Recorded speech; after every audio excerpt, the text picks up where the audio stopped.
so I get by with it. Okay, let's kind of start then. Let's kind of start with that question and then we'll move into the lesson because that's pretty crucial for both to understand how to do those things. So let me share my screen. All right, and let me come back over here. So you should be seeing, oh, whoops, not yet, you're not. You should be seeing my rather cluttered desktop right now.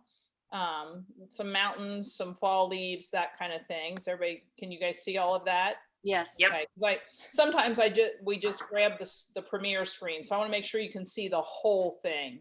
So down in the bottom of mine, and I think you guys both have these in your doc as well, is my Premiere +2 icon, as well as my configure icon. Yes. So configure, I'm going to open that up and move that over so you can see it, is where you would go to check your installation, register your software. It's registered or you would not be using it. So that we know is done. Smart Update is where we get our updates. So they come out with updates every so often. If you signed up to get their emails, you should get a notice when there is one. But sometimes they go to junk folders and spam folders and all, because it's a big mailing list. So it's good to go into Smart Update every so often and do an update. Oh, and I'm going to show you that, and I'm going to have to know my password. Oh, there's my book. Okay. But anyway, the first thing in here under utilities, notice there's multiple tabs up here, is check installation. So I'm going to click on that right now to see if I can see where Joe's problem's coming from. And it's not going to show me. So when I went into check installation, I can do a check for the Premiere +2 embroidery system, which is what you both own. The Intro is the mid-level model. So you guys have this. And then there's this complimentary. So you don't need to check anything but the top one. And when it checks it, it's going to show me whether my applications, backgrounds, components, documentation, and samples are installed. So the check button is right here. And I'm going to click that. And it shows me green check marks indicating that all of my stuff is installed. Do you see that? Yes. Okay, let's have you both do that and see if you get the same message. So there's your screen back. So go to configure, which are your tools. All my stuff at the bottom is, I have create, oh, there's configure, quick font, Premiere 2. Yes, you want modify, and my machine and cross stitcher. They're all along the bottom. Okay. I have all those other modules on another page of my desk in my applications, but that's okay. We all set our docs up differently, and that's fine. Well, I had the girl uptown at the computer store install it, and she had a terrible time and had to do something to my computer so it can't update anymore because it wouldn't. So. Okay, well, click on configure and then click on check installation. And if I were going to guess, Joe, I would say your documentation is incomplete.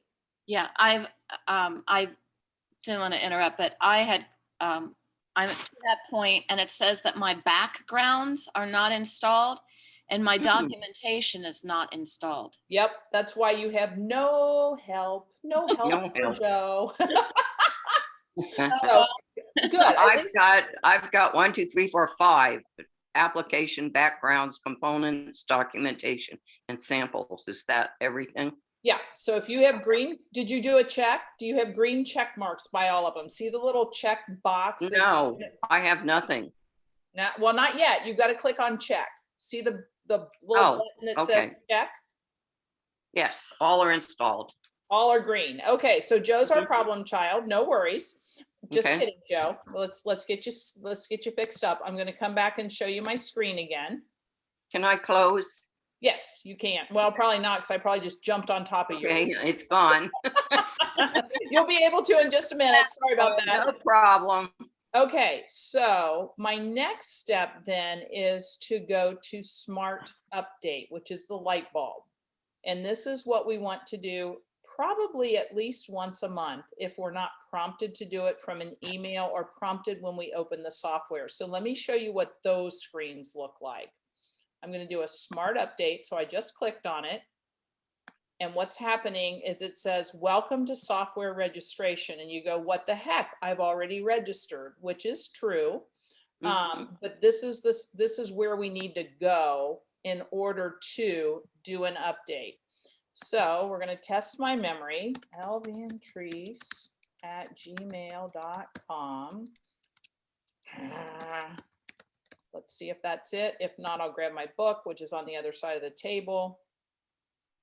No. All right. Hang on just a second. Let me see.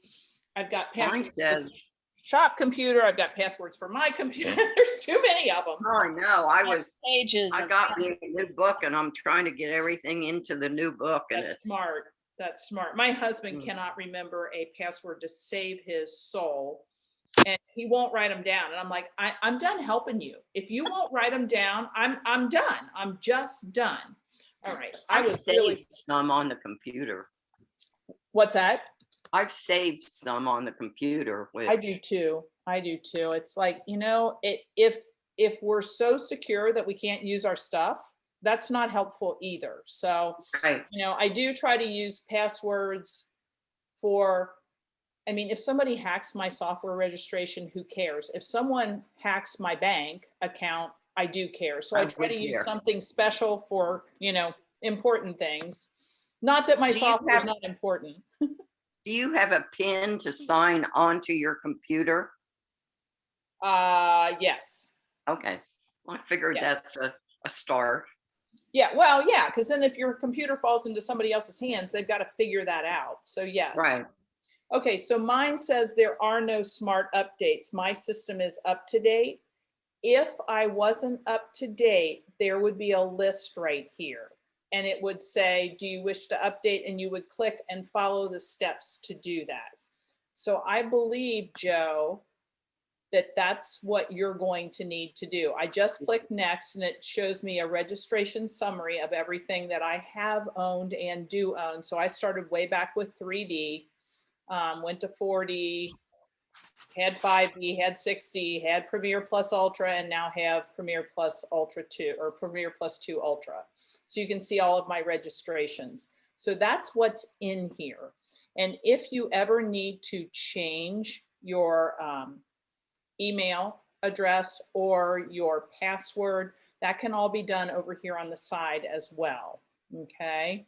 I can put in my machines over here that I own so that it's kind of connected to my software and things like that. So when I'm all done in there, I say finish. So Joe, go ahead and hop in there and click on Smart Update, and hopefully you know your password. I don't. I'll have to go someplace real quick and get my password list. Okay. Sure. Go ahead. Go ahead. My granddaughter graduated from OU whenever, a couple of days ago, a couple of weeks ago, whatever. And so she's now home and getting ready to move to Seattle. Oh my gosh. That's a good move. That's what I thought. And it's so far away. I know. I've got a son and daughter-in-law out in Utah, in Salt Lake. And it's like, really? Yeah, I know. They were closer, but it's a good destination to visit, I suppose. My niece and my two nieces actually live. One lives in Portland. Oh, yeah. Okay. Not too bad. And the other one lives in some other place about an hour away from Portland. So at least she's not totally on her own. Right, right. What'd she graduate with? She did graduate with summa cum laude in graphic design. Wow. So I was pretty impressed. Yeah, and that's awesome. my middle son works in that. He got a graphic design degree, but he didn't get summa cum laude. And so I sent him a text today because he's always giving me fits. You know, how's Jess's grades? What's she doing? So when I sent that to him, it kind of slowed him down a bit. Yep, pretty darn good her grades are. So yeah. He said she finished the last semester with a 4.0. So I thought, wow. That's awesome. She must What's like that, it. Yeah. I'm in, and it came up with a contact details. I think it told us before that we didn't have to put in like our address and all that kind of stuff. Should I go ahead and do that? Your address and everything isn't saved with your email address? Did you do new registration, or I've previously registered? Let me go back and look at this just to be sure. Email address. So the first screen that came up had your email address. And I put in my password. And then we say next. And it says contact details. I'm pretty sure that when I registered, it said, you know, you only had to put in what was an asterisk. Okay. So I didn't put in all that other stuff. So that's fine. Then go to the next screen. Okay. And see what it tells you. Okay, and it now tells me my dealer. Okay. Next. And waiting, it says, let's see. If you've previously activated your software, then just click next. Yeah. And I'm going to guess it would not have given you all those screens because I didn't get asked for my contact information or any of that. So if you fill all that out, you won't have to go through all those screens in the future, just as an FYI. All right, now this screen would, as machines, I'd like to add a machine, which is, okay. But I'm not adding that. So I'm going to next. And so here's a smart update. Click the name of the update for more information. Should I just go to next? What updates are listed? It says Premiere +2 applications for Mac. Okay. 164 megabytes. And there's like a check mark next to it or something. Okay. Are there any others, or is that the only one? That's the only one. Go ahead and click next. Let it roll. Let it do it. Okay. And see what it tells you. Well, now I have a screen that says it's downloading. Good. It's going pretty fast. Yeah, I don't think it'll take real long because you are installed. It's just a matter of giving you pieces and parts that you don't already have, I hope. Okay, well, now I'm on to another screen. It says to finish. Wait, it's complete. Now it's going to guide me through steps necessary to install. Okay, the wizard, go for it. Go follow the steps.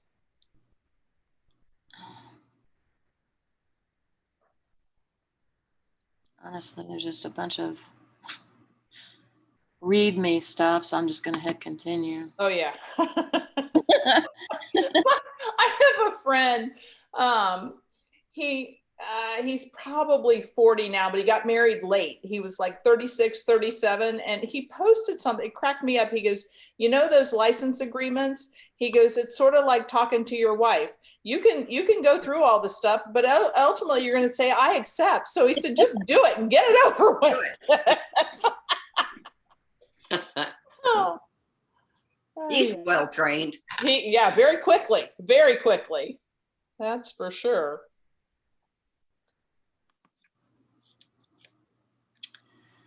Okay, well, I'm writing the files, so.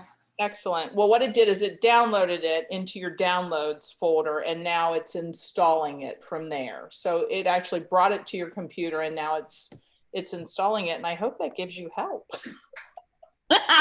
Something, I don't know what it is. But I'm surprised documentation wasn't listed there unless it's within applications. On the Windows-based computers, documentation is a separate line item. So I thought that was interesting.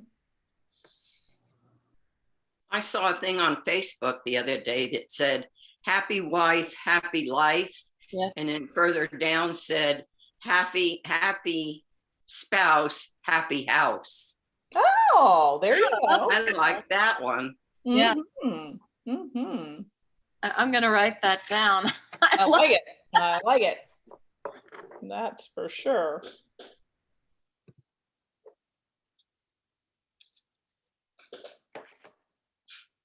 All right, so you're still downloading, right? Yeah, well, it says install time remaining about a minute, but it said that probably a minute ago. Okay, all right. That's okay. We'll let it. The line is almost to the end, but. All right, it's working on it. It's working on it. So while that's downloading, Barb, when you get ready to load this onto a different computer, will you still want it on the one that you're on as well? Because you get downloads. Okay, then you just install it from the USB stick like you did on this computer and then activate it because you get 2 activations. Now, should you decide in the future that, gosh, I don't want it on the computer that it's on anymore, I want to upgrade or update or get a new one, we can actually deactivate it on the computer that you're getting rid of before you get rid of it is the easier way. And then you'll have a license available to put on another. I have some people who actually have a computer in Florida and they have a computer up here, or maybe 2 up here. So they'll deactivate so they can use it on the one in Florida when they're there. So that does work. Where do you go in Florida? We go to, it's actually called Mulberry, Florida. It's between Tampa and Orlando. It's inland. We're competitive water skiers. So we ski on fresh water, not salt water, and go down there to get a little jump on the season because it's a little chilly to get in our water up here right now. It sure is. So, last night it was horrible. It was oh my gosh.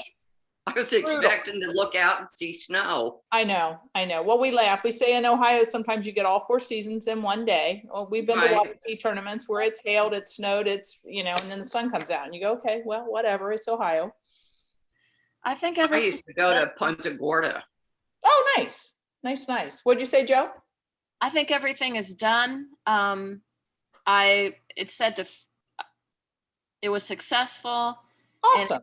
Finished, and then it just went off my screen. So okay, well let's get started. I don't think I've done anything else wrong, but well, no, let's get started and we'll see if it's in there or not. And so all right, I'm gonna start with our handout a little bit. I don't think we need to reset all apps before we start because it doesn't sound like you guys have got in there and changed a bunch of stuff. I usually do that in a big class because people can have changed all kinds of things. And when we get into stuff, then it gets a little weird sometimes, but I think you'll be fine. So we are going to launch. I'll share my screen. I'm going to bring up, well, all right. Screens are fighting with me a little bit. Here we go.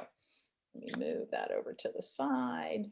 There we go. Okay, so I am going to find my cursor. There it is. And open up Premiere Plus. When I first started my Mac today, I could not get my dock. Absolutely could not get it. I don't know where it went. So I couldn't start Zoom. So I was like, what's going on? I'm going to bring up Premiere Plus 2 and it came up in a mini screen. So I like, rather than hitting my green circle to make it big, to go ahead and move it right up underneath my Premiere Plus 2 because I want to have access to these tabs when I'm in Premiere Plus 2. So if I use the green circle, it'll make it big and they'll be underneath. So I bring it up here and then I grab my corner and drag it big. But then I kept all of that. So that's why I don't. Yeah. You do it and you go, okay, I got to bump the top to find my tabs and it's kind of a pain in the neck. I So, know, I wish I could get so that all that would stay there all the time right, right. Well, I on believe, everything. okay, hang on just a second. There may be another way. Let me, come on. I think I discovered something else. Why my cursor's fighting with me today? Please, please, come on, go. Get over there. I updated my Mac to Big Sur, and now my printer won't work on Oh, from the Big Mac, but it works from the laptop. So yeah, sometimes I gotta call Apple, and I just have not been in the mood to. I hear you. The They're other usually way really to get nice, those but back is if I've done that, where I've done the big screen bar, like that, yeah. I can come up here, keep bumping the top, and go to Window and hit Zoom. And it get, nope, that is not how No, you do it. I thought that was how you did it. Maybe it's in View.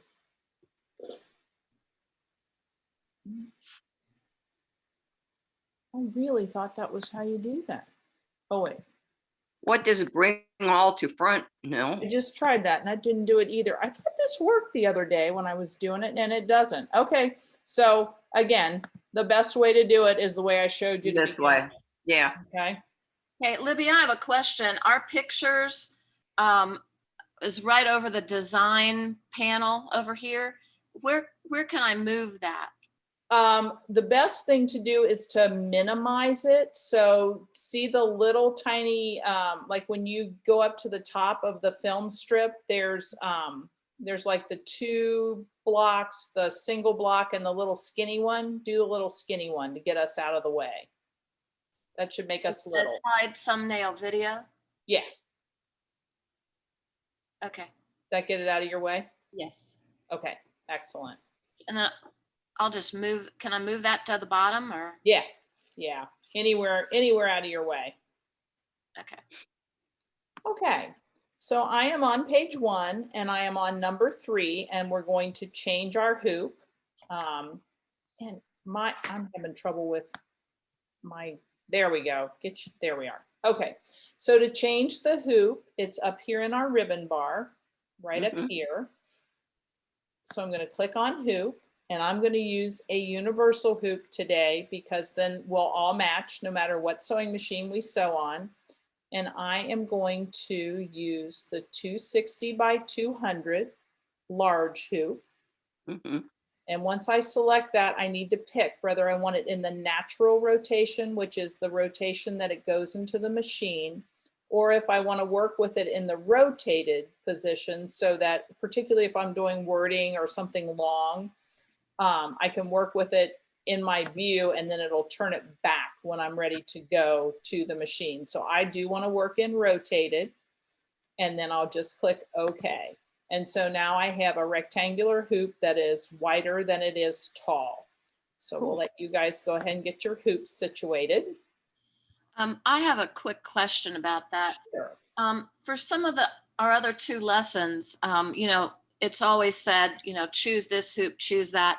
When we're on our own, how do you know? Should you just pick the largest hoop there is? Because that way, anything you do will, you know, be covered. I mean, I don't know. How do you choose the hoop size that you need? That's a fabulous question. Go ahead and get this hoop and then I will show you something. Okay. I like that question a lot. I was so busy getting my hoop. What did she ask? I'll go back over that. What machine you sew on a Bernina, right? Somebody's got a Bernina. I sew on a Bernina. Bernina, okay. And Barb, do you have an icon or a baby log? Yeah, I have a FOF icon. You have a FOF icon. Okay. So Are they ever going to have classes on that? Yeah. Yes. I think there was one recently, maybe an icon. Yeah, definitely. I think there was, but for some reason I missed it. There was something. Okay. I'm sure they'll have more. Have more. We're getting ready to turn in classes that for the next couple of months. They're kind of Okay. going them 2 months at a time. So be sure and watch that email when it comes out, because I bet there will be. And if not, call, and maybe there'll be an owner's class. Okay. All right. So to Joe's point, how on earth do I know what size hoop I want to use? Well, obviously, if I'm putting something on a shirt or something like that, I might want something rather small as far as figuring out what I want to do. But if what I do oftentimes is I will bring my design up on the screen. So let me do an insert, and I'm just going to go grab something. I'll go in here, here, and I'll go, yeah, let's go to food and drink and see what we have. All right, so let's say I want to stitch out that pumpkin, and I bring it up and I go, well, good heavens, I don't need a hoop that large to stitch out that little bitty pumpkin, right? Mhm. So then I would just go and I would choose a smaller hoop. Now, what we know about our hoops is that these lines, the grid, are 10 millimeters. So this design is 10, 20, 30, 40, 50, 60 millimeters by 10, 20, 30, 40, 50, 60 millimeters. I can also see that over here. See how my size is there in my design panel? Almost 60 by 60. So most of our hoops are also marked in millimeters. So you would know, Joe, that you could go into hoops at this point, and rather than using universal, you would choose Bernina, and then you would choose your, I think you're a 790, aren't you? Is that what you told me? Yes. Would choose the 790 group, and I could look through here and go, well, 50 won't work because my design is 60 by 60. The 255 by 145 would, and these are bigger than that. So I always want to use the smallest hoop that I can. I said that too quickly. I usually want to use the smallest hoop that I can. Actually, I could use the 130 by 100 because I waste less There you go. stabilizer. Yeah. Okay. So that's how you figure out what size hoop you want to use. It's kind of based on your design. Okay. I go the other way. I go start small and then work my Work way your up. way up. Well, and once you start using your software a lot, it'll open with probably your last used hoop. So, Mhm. you know, you kind of pick and choose from there. The other thing you can do is if you hover over the size of the design, the width of this one is about 2.5 inches, a little bit less, Mhm. and the height is the same. So because we think in inches, because we're American, That's what I was gonna that say. kind of gives us an idea of size too. Okay, so I that's think in inches, minimum, what do you call it? Millimeters to me are foreign. they are, and we can switch your grid to be in inches. Okay. However, you cannot be nearly as accurate in inches with Right. placement as you get more and more involved. And your hoops are typically marked in millimeters. So I kind of Right. push everybody to stay in millimeters. Pam from the shop talks in inches. So she and I are always kind of going, all right. She goes, well, I don't know. That was a 4x5. And I'm like, well, what size is that in millimeters? I don't know. So we kind of have to work with that. Okay. So I am going to put this back to the universal for today, but I bring almost every design that I have into my software, because then I can see what I'm doing, what size. Sometimes I'll do it just so I know what size hoop I need. It's just an easier way to do it, in my opinion. All right, so let's get rid of the pumpkin. Okay, well, thank you for that, because when I was working through the lessons, I'm like, okay, right now they're telling me what to do. What do I do when I'm on my own? Right. And almost all of your purchase designs will tell you what size they are. Right. Almost all of them. So you can look at that and go, oh, this is a 120 by 340 design, therefore I need this hoop, kind of thing. Mhm. My other reason for asking that is because when you get to for me, because I have a Bernina and Yes. using the software, it says that it'll, I don't know if it's when you save it or when you export it, that it will go to the smallest hoop. Yes. It's when you export. It is such a pain in the neck. I know. So, and I've written down all these instructions. I kept going over and over our, what you had recorded for us on the first lesson. So I've got it all written down and it's like, well, okay, you've got to do this and you've got to do that. Yeah. What happens if I have it goes to a smaller hoop and I don't know which hoop to go to? Right. Right. Well, and the bigger is always better as Better. far as exporting. Very, very much so. Okay, Okay. thanks. And then your machine will read the hoop that you're in and it'll tell you whether or not the design fits. Because if you get a red box around it on the machine, it's saying, no, no, you're not allowed. Not Okay. this time. Not this time, not this, which is good.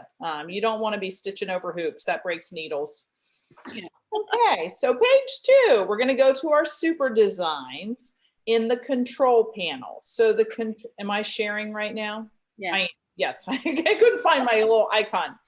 The control panel is over here, which is what Joe was trying to get us off at the top of so she could see. Oh, So just as a quick review, the control panel this is design information.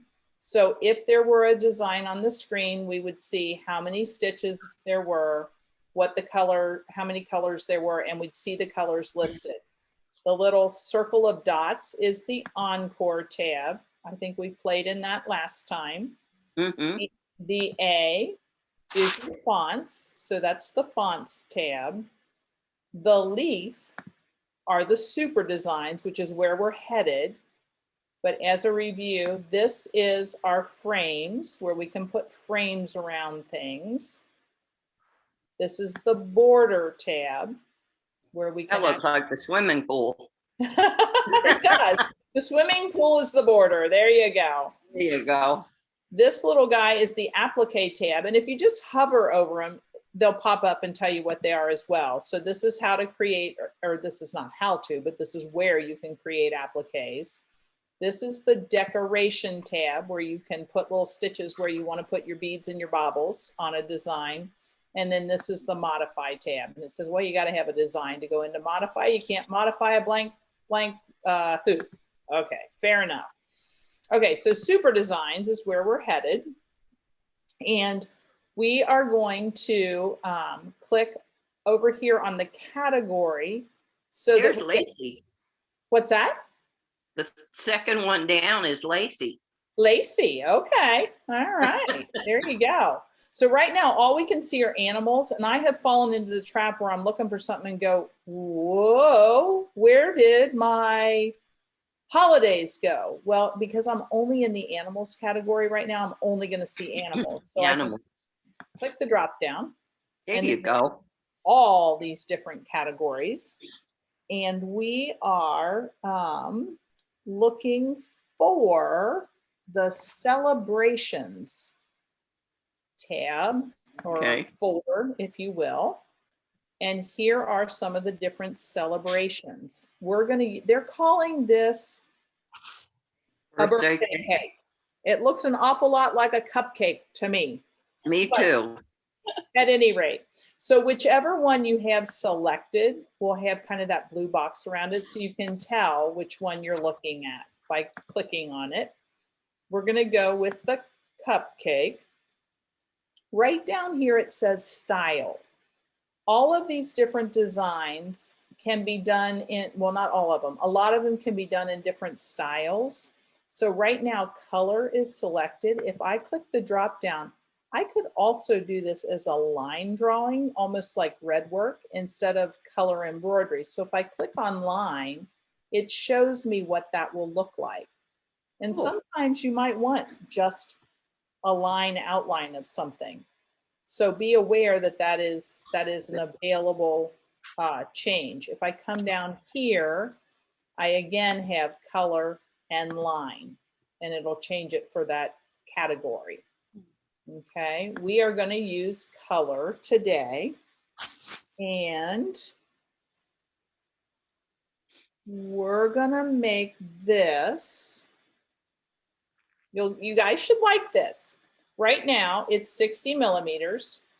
It's 2.36 inches, and you go, well, I know I want it to be 3.5 inches. What is that in millimeters? I have no idea. Well, guess what? The system will do the math for you. So if you come into size and you say, I want it to be 3.5, and then you use your keyboard to put the quote sign, which is also the inches size in there, and you hit tab, it does the math. Cool. 89 millimeters. Okay. And I think that's all the changes we're going to make. So once we've decided what we want, we click apply.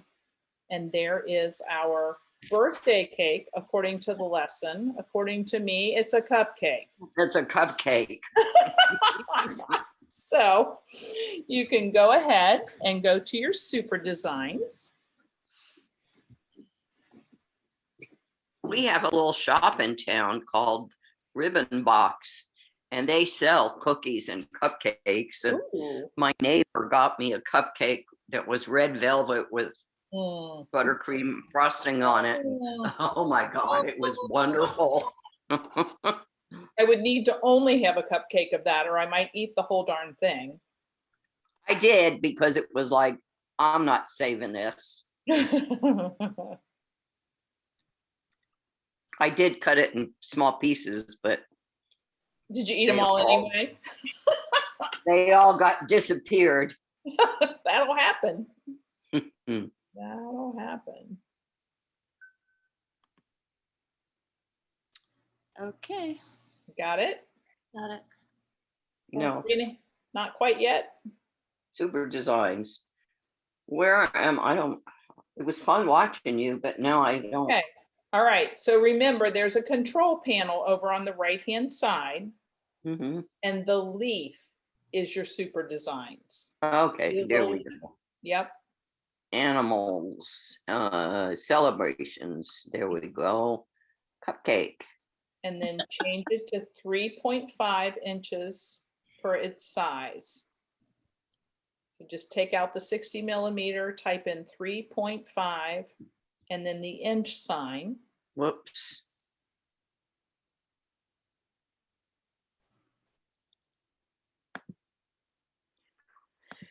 .5.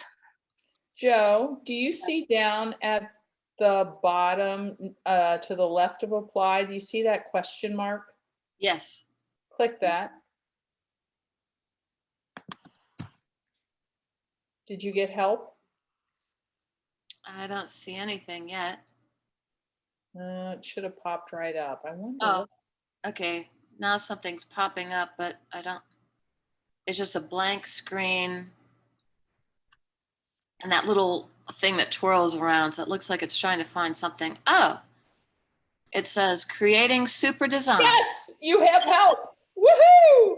Hey. So that little question mark shows up in almost every screen, and it is context sensitive when you click it in there. So when you click it, when you're in the super design screens, it tells you all the different things about super designs.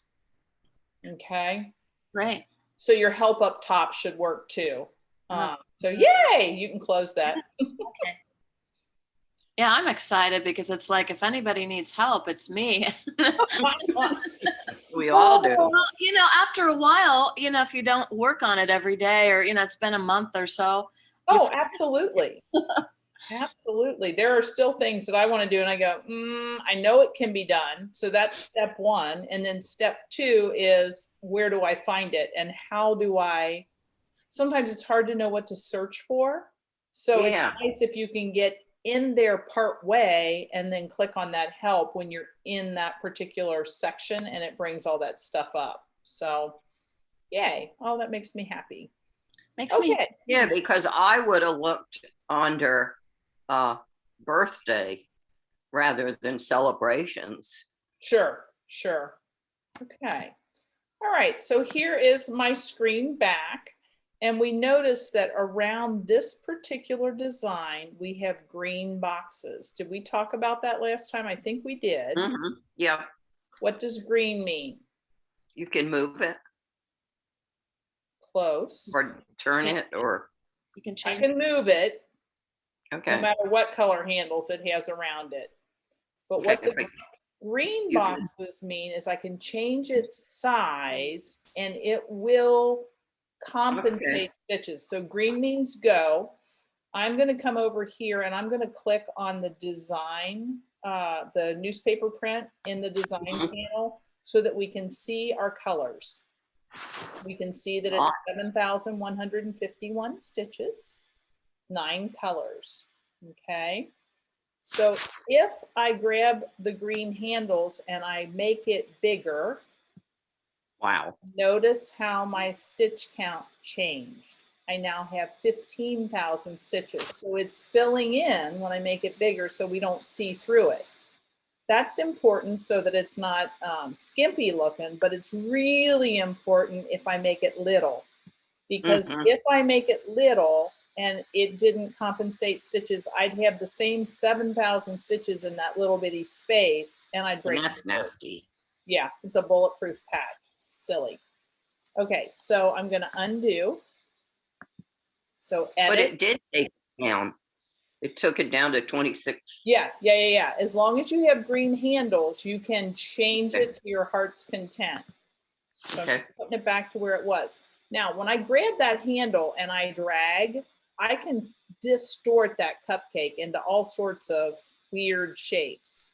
If I want to change its size, but I want it to proportionally remain the same, I can hold the shift key on my keyboard and then grab the corner and notice now it's not distorted. Out of shape. Right, it makes it remain the proportions that you want it to remain. That looks more like a birthday cake at my house. There you go. Perfect, perfect, perfect. All right, so go ahead and play with your cupcake a little bit. And so you can tell what it's doing.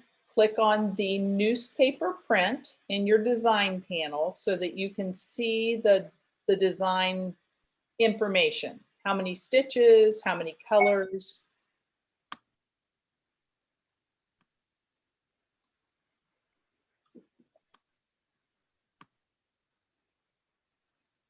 Wow. It's a super cupcake. It's Almost 30,000 stitches. oh boy. Oh, yeah. Get ready.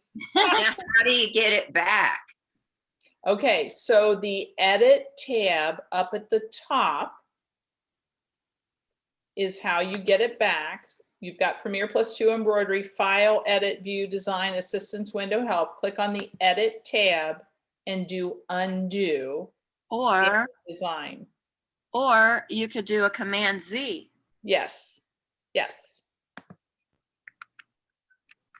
So Command Z will undo. So you can step back however many steps you want to go. Oh, cool. Okay.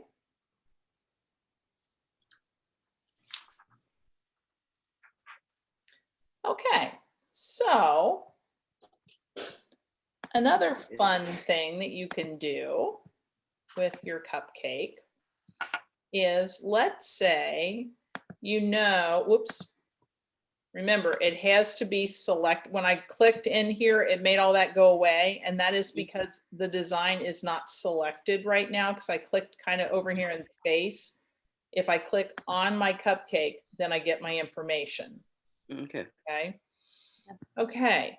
So now I can also right click on this cupcake and I can go into properties and I can change its size again. So if I had gotten a size I didn't want it, I could say, oh, I want that to be 5 inches tall instead of 3.5. I could type in 5 inches and say, okay. and it makes it bigger for me. Okay, and then I can Command Z. Joe likes her keystroke commands, as do I, to take that back to the size. So right click on a design and properties allows you to change the size. Okay, you could also come over here and go, I want it to be, I don't know, 110% of what it is. If you're a percentage person, you're a visual person, and you could change it here as well. Or you might say, I want it to be taller, but not wider. So you could just up the height, but not the other. You can also change the rotation angle of it here. So if I wanted this to be rotated at 45 degrees, I could say, okay, and it rotates it 45 degrees for me. Oh, Okay. The other way to rotate, which I know we talked about last time, is to bring our cursor over the circle on the side. See how the cursor changes to a circle, and I can twist it whichever direction I want. Okay. Okay. And it is rotating around that center point. And this, sometimes we get ready to move a design and we do this and we go, oh, why did I drag that out of there? And what that is the rotation point. So now if I rotate, the cupcake is going to go around that center dot. Mm. Okay. And then if I click off of the design and back on it, it puts that center back in the center. Because sometimes you get it out there and you go, I don't know how to get it back. And just click off and click back on and it'll put it back in the middle. Okay, so I Command Z'd my way back. And the other thing I can do is I've gone ahead, I've put it in here, I've got my super design. I go, you know what? I think I really would prefer that it were a line design rather than a color design. I can right click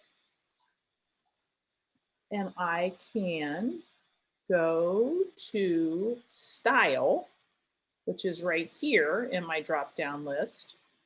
And I can say, well, let's make that a line design. Mm. And I can change it once it's already on the machine.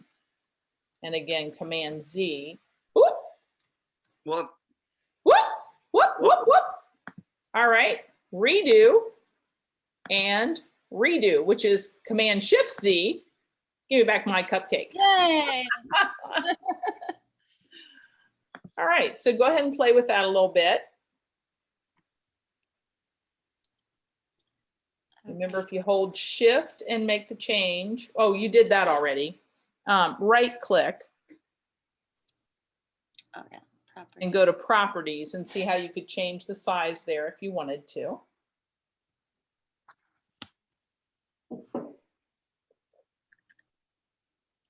You can change the angle of rotate. I usually like to just spin them myself unless I'm doing something very specific where I want 45, 45, 90, 90, or something like that. where's properties? Okay, right click on your cupcake and it Oh. should be the second item in the list. Did you find it? Wait a minute. I now have an upside down cupcake. There you go. Burning the candle from the bottom end, not both ends, the bottom end.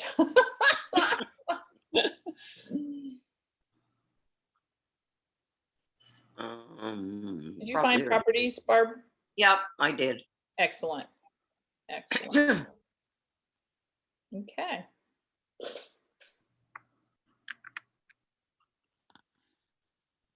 One of the other One other item that's in that drop-down list is Fix as Stitches is the very top item when we right click.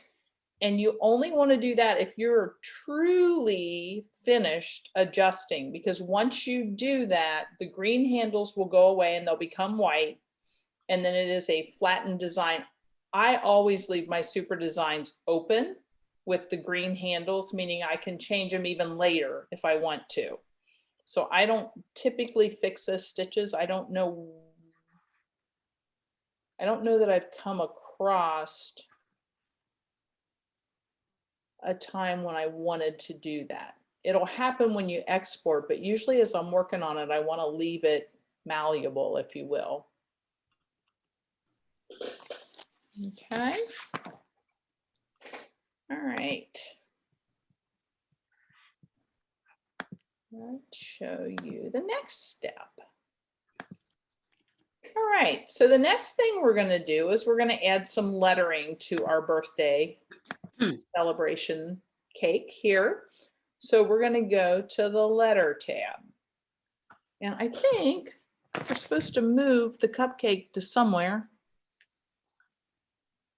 I don't remember where though. I don't know where. No, maybe we're leaving. Or no, we're leaving it in the middle. My bad. My bad. Thinking of another project. So I'm going to go to the letter tab, which is over here in my design panel. And I'm going to A, which is letters. And then the font Georgia pops up. And we're going to use a different font. So I just click on that and it opens up the font gallery for me. And so when we get into our fonts, there are a lot and they are in order by category names. So the first ones are applique, then we get to children. This particular batch is called display, and so on. Effects. We are looking for the children's category, which is up here. And we are going to use kids. And so kids is right here. It's a 10 to 50 millimeter recommended size of stitches. And notice that it is uppercase and lowercase. Not all of them are. Okay, like this one is all lowercase, the one below it. And that's what that LC means, lowercase. So we're going to use kids, 10 to 50, and say, okay. So that is what fills in here under font, so we know what we're doing. And we are going to click inside of the letters box, because that's how we type in what we want. And we're going to type the word happy. Okay, our size for this, remember our recommended size is 10 to 50 millimeters. We want our size to be 1 inch or 25 millimeters, however you prefer to think. So I'm going to put in 25 this time because I can. I could have put in 1 inch and it would have converted for me. And we're going to change the shape of this line. I'm leaving color sort on, which means that when it goes to stitch the word happy, it'll stitch it all in the same color. If you wanted every letter to be a different color, you could take that off and then you can make each letter a different color. The shape also has a gallery. So if I click on that, those are all the different shapes I can have my lettering take. I can have vertical, I can have circular, I can have stair step, zigzag, all different. These look like pennants, which if you're ever trying to do something where maybe you're doing a college something or a high school something, you wanted to pen it, it would be there. We are going to circle clockwise with happy. So I'm going to click circle clockwise. And now I have that as my shape. And before I click apply, because this is going to circle clockwise, I want to make sure that my cupcake is selected because it's going to snap the letters to the cupcake, meaning that the circle will go around it. So I'm going to say apply. And I have the word happy circling my cupcake. Okay. Time for you to get the word happy going in a clockwise circle around your cupcake. So you should have green boxes around the cupcake.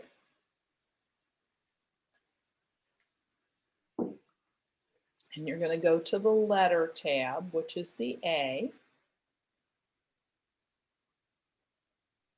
And then click on your font.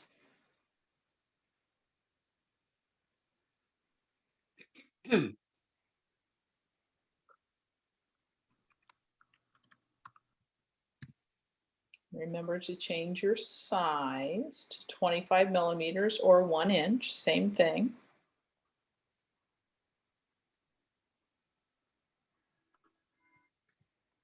And then your shape is circle clockwise.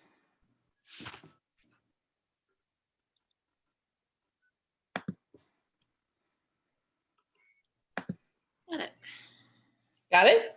Yep. Yay. Oops, I didn't type it in.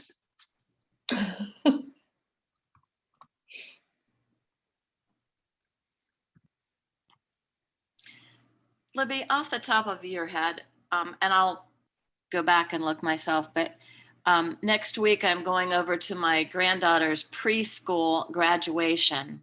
Oh, fun. And I'm not sure quite what I want to embroider yet, but I was wondering, do they have like a little diploma?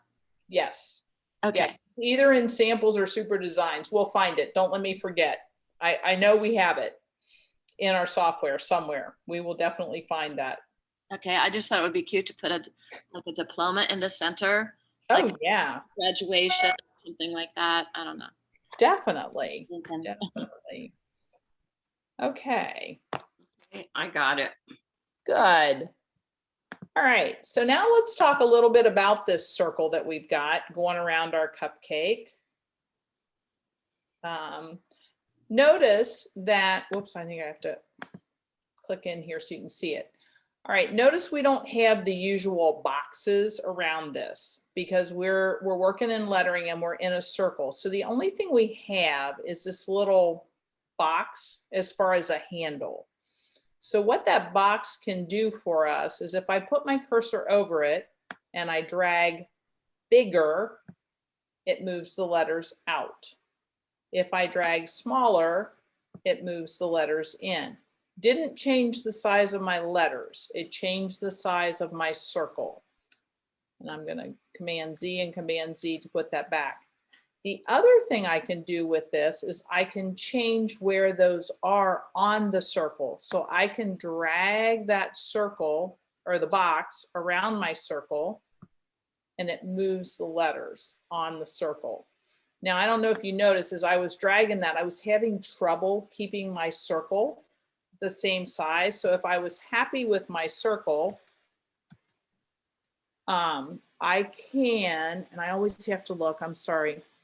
I can hold the shift key. The Mac has too many control keys on it. We've got shift, control, option, and command, and I can never remember which is which. So if I hold my shift key and I grab my little green box, then no matter what I do, the circle doesn't change.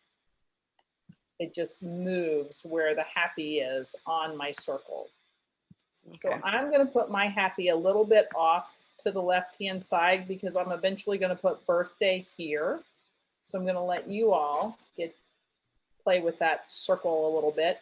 You can see that you can make it bigger, you can make it smaller, and you can shift them.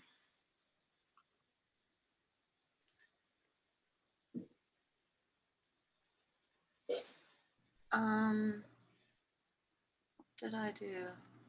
Do you not have a circle anymore? I don't have a circle anymore, no. Click on the word happy, okay, and you'll get it back. Okay, thanks. You're welcome. Now, what do I click on to move the letters? Around the circle, hold down your shift key and grab that little green box and drag it. Shift.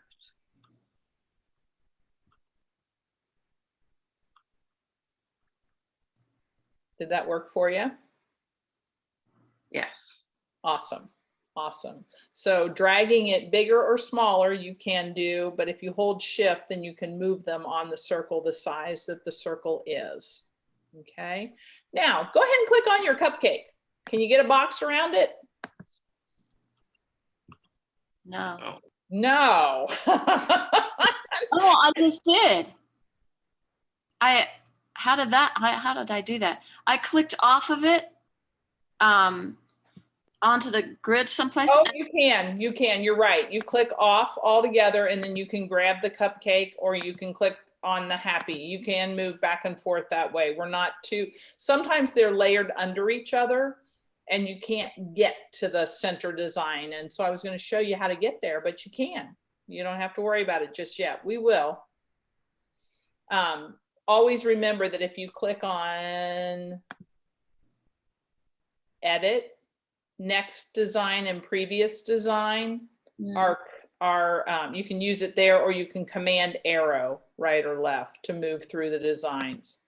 So command Z and command arrows are ones that you want to know. You don't have to go up to edit every time you want to move. Okay. So now we are going to add the word birthday. And so what we're going to do, show you.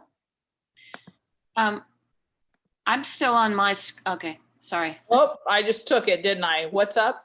I'm sorry. I was going to say, I'm still on my screen and I don't know what to do. Oh, okay. I'll show you. Sorry. No worries. We're going to use the same font, right? But we're going to put the word birthday. So I'm going to highlight the word happy and I'm going to delete it. And then I'm going to type in the word birthday.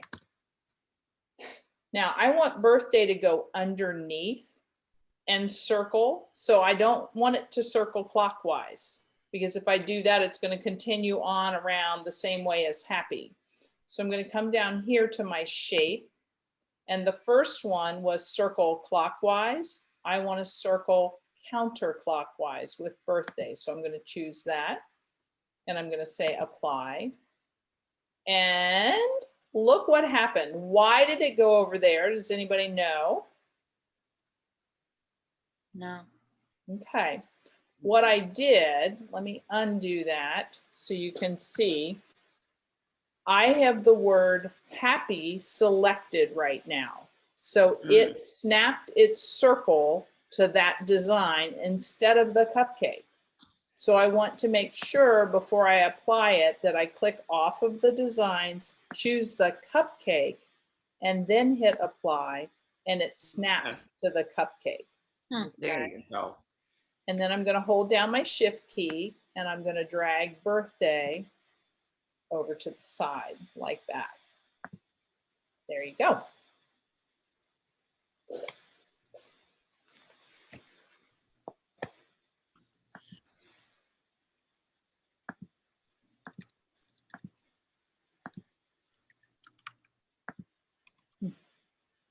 And you can tell which word is selected because the little green box is right under it, or right by it.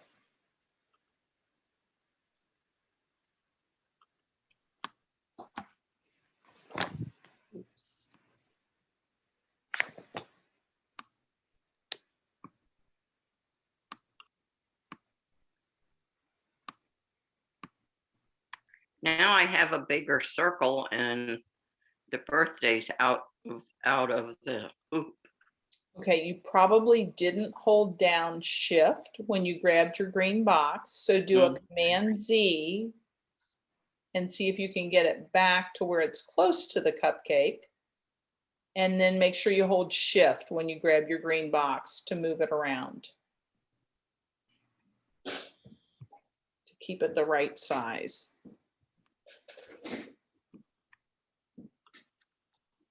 Did that work? Wait, shift. I have the cupcake in the square box. Okay, click on the word birthday. Okay. Is birthday on the screen? It's under letters. Oh, okay. You haven't applied it yet then? So you've got a green box, you got green boxes around your cupcake, right? The circles say right now, but now the letters are on top of each other. So I need to move. Whoops. Is birthday arcing the same direction as happy? I got it right where it belongs, kind of. That I had to move the circle, Yep. the square in the circle. works. Okay. So, cool. All right, so now what we want to do is we want to move all of this over to the side so that there's about one grid between this design and the right-hand side of the work area. So right now they are 3 different designs. So there's happy, there's birthday, and then if I click off, I can click on the cupcake. So if I start to drag, I'm going to be dragging them one at a time. And if I like the way they are right now, I don't want to drag them all or separately because they might not all line back up. So I'm going to come up here and use my select tools, which is right up here at the top of the screen. And this is select all visible. Those 4 little boxes says, give me everything. Mhm. If I click on that, it puts a box around the whole kit and caboodle. I now have orange handles at the corners saying you have a group, you've grouped these things. I can still see the green boxes faintly around the cupcake. I can see the green squares for my words, and there's dashed lines saying this is a temporary group. So now I can grab a hold of that just by holding down my mouse, and I can pull it over to the left till I have about 1 grid in between it and the side of the screen. Okay. I have a question. If you, since you have those boxes on the side, can you hold down the shift key and hold one of those orange boxes and shrink everything so it will be proportionate?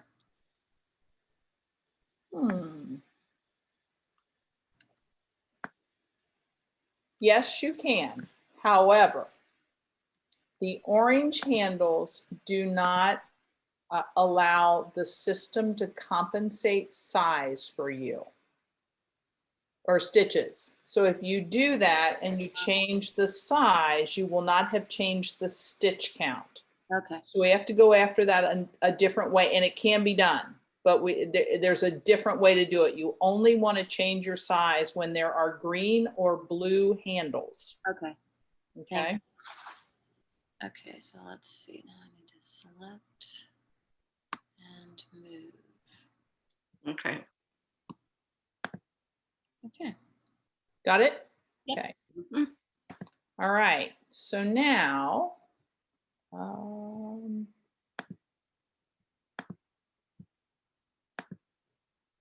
curious now that you've asked the question. Well, it's just I love jumping. when I put birthday in, I don't know if I had moved that circle or what. It just seemed like I wanted to move birthday closer to the cupcake. Couldn't do it. Didn't know, Oh, okay. Well, let's talk about that. Right now, I've got a temporary group, right? So if I grab a hold, I'm moving the whole thing, right? However, if I don't want to move the whole thing and I go, I think I moved birthday and I don't like where it is, I need to be able to move just it. If I click off of the design, the temporary group goes away. Now I can click on the word birthday. Now I've got its control circle, and I can drag that in. I can drag it out. I Okay. can move it where I want it to go. Okay. Does that make sense? Yes. Oops. I'm Command Z to get myself back. So, and right now, because this is a temporary group, resize is not available to me. Okay. Resize is how I would change the size of the whole thing if I wanted to. I would have to make it a permanent group to do that, which can be done. But for right now, I'm going to move on. But that is how we would change the size. Okay. All right. So now I've got it over on the right-hand side where I want it to be. And I am going over here to my design panel, and I'm going to click on design so I can see what I've got going on. I've got 13,000 stitches, 11 colors. Happy and birthday are currently the same color, but it'll stop. We could combine that, and we will eventually. And now we are going to insert another design into our work area. The first one we got, the cupcake, came from Super Designs. The lettering came from the alphabet. Now we're going to go to our samples. So we're going to do an insert. We have two ways to insert a design. We can either go to Actions, and when I click on Actions, Insert is my very first option right here. Notice Unmove and Move are right here as well. So lots of things live in lots of places. The other place I can get to insert is File, and I can click on File, and I would use Insert. I don't want to do New because that would open another window of Premiere. Insert puts a design into the window that we're in, okay? So I'm going to say Insert, and now it brings up, well, right where I was last time where I went and found that gourd, right? Mhm. So I want to go to Documents, and then I want to go to, I probably could have backed out of there too, but just in case you ever have to go find it. I lied. I have to go to the house. Then I want to go to Premiere Plus 2. And I'm going to open that. And then I'm going to go to Samples. And I'm going to say Open. And now I have folders of samples for all of the different modules inside of Premiere. I'm going to go to Premiere Plus 2 EMB Embroidery. And I'm going to open that. Remember, your pictures won't stitch out. Those are not stitch files. Those are for digitizing. We're going to go to Stitch or Stitch 2. This tells us we're going to Stitch 2 folder. So I'm going to open that. And then I get a whole nother set of folders with designs in every single one of them. Your samples are just chock full of designs. I think that's where we're going to find your, maybe it's not here. I thought that might be where we'd find your diploma. But anyway, for right now, I will find it, I promise. We're going to go to Toys. So I'm bringing up my toys, and we're going to pick the balloons. These are all designs that are stitchable, every last one of them. I love that rubber duck. I need to remember that's there. So I'm going to open the balloons, and they came in little bitty, teeny tiny, right here, kind of on top of my cupcake. All right.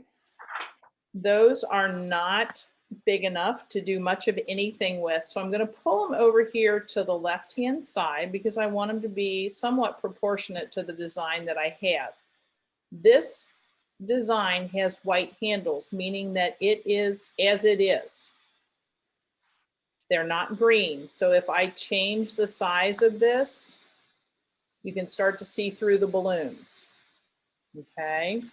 So I want to tell it that I want to resize, and the resize is right here. And notice that it's alive now. Remember when I hovered over it when we had a group, it was grayed out, but I can resize an individual design. So now I have blue handles around my design. I can hold my Shift key again to keep it proportional and drag that up and make it bigger. And it changed the number of stitches. Okay, so I'm dragging it up to be larger. I'm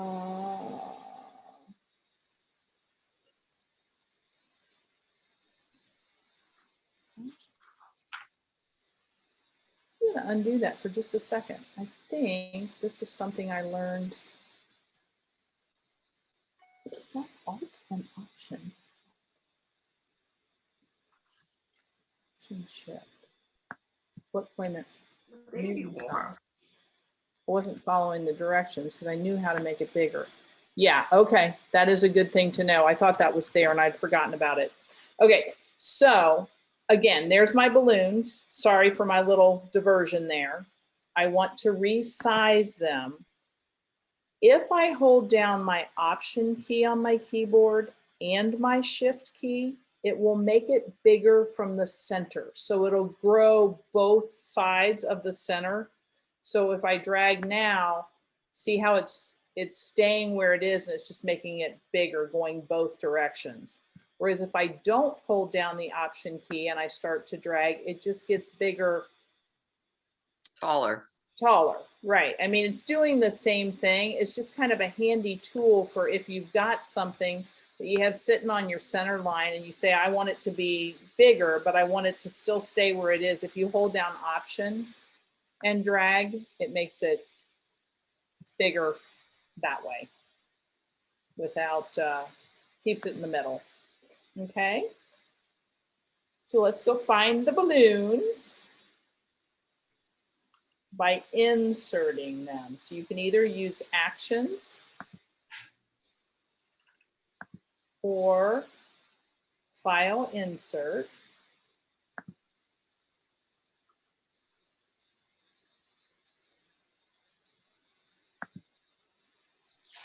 What was it under? It's under Premiere +2, Oh, no, I have a list. Samples. Hmm. Do you have samples yet? I have Pix, Pix2, Pix3, Stitch 2. Stitch 2. Stitch 2. It's inside the Stitch 2 folder. Okay, and it's in Toys. Toys. Mhm. Libby, I can't find it. I went to File. Let me get out. How do I get out of this? Here, cancel. I went to File and to Insert, Okay. and then, oh, why is it looking different this time? I must have hit something else. No, it's then you're supposed to hit Documents. Is that right? Yes, probably. Your file structure may be a little bit different. You may have to start with your house and then go to Documents, Let's see. which is your go-to. How do you get there? You did something interesting. Well, I went to the Finder, and then I went to Go, and that's where I got my house. And then, okay, now here's Premiere 2. Okay. And then Samples. Mhm. Now mine says in the samples, it's like, oh, do I go to Premiere +2 Embroidery? Yes. Okay. I have the balloons. Do I hit open? Yes. And is this Stitch 2? Yes. Okay. And then Toys. Now hold Control, did you say? Control. Alt and, well, first turn on resize. Oh, okay. Very first thing is to turn on resize. Oh dear.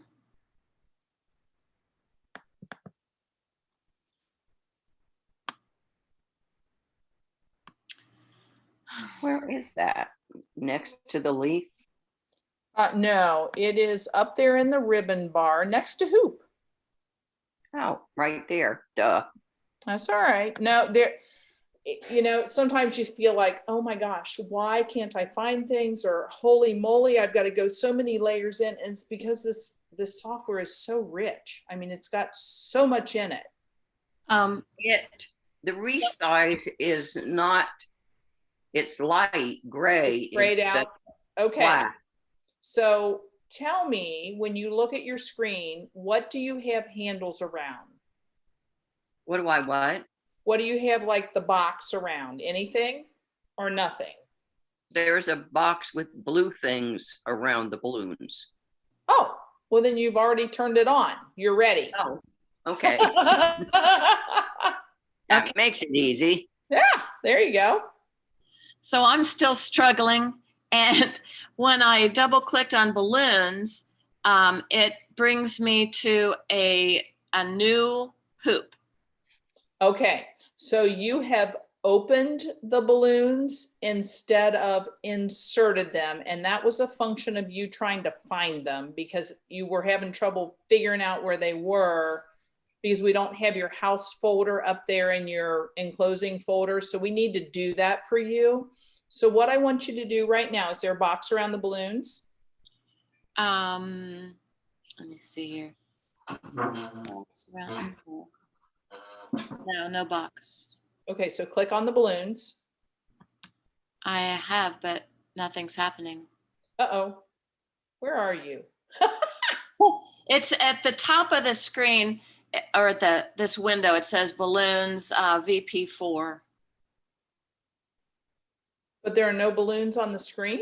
There are balloons on the screen, but when I click on the balloons, I don't get any boxes. If Oh, you left click on the balloons, do you get a box around them? oh, you know what? Up at the top, I don't think I did this. It's select and it, you know, where you put a box around it. That's what I'm getting. Should I do that? Read what it tells you at the very tippy top of your screen. Just read across. Is it Premiere plus 2 embroidery?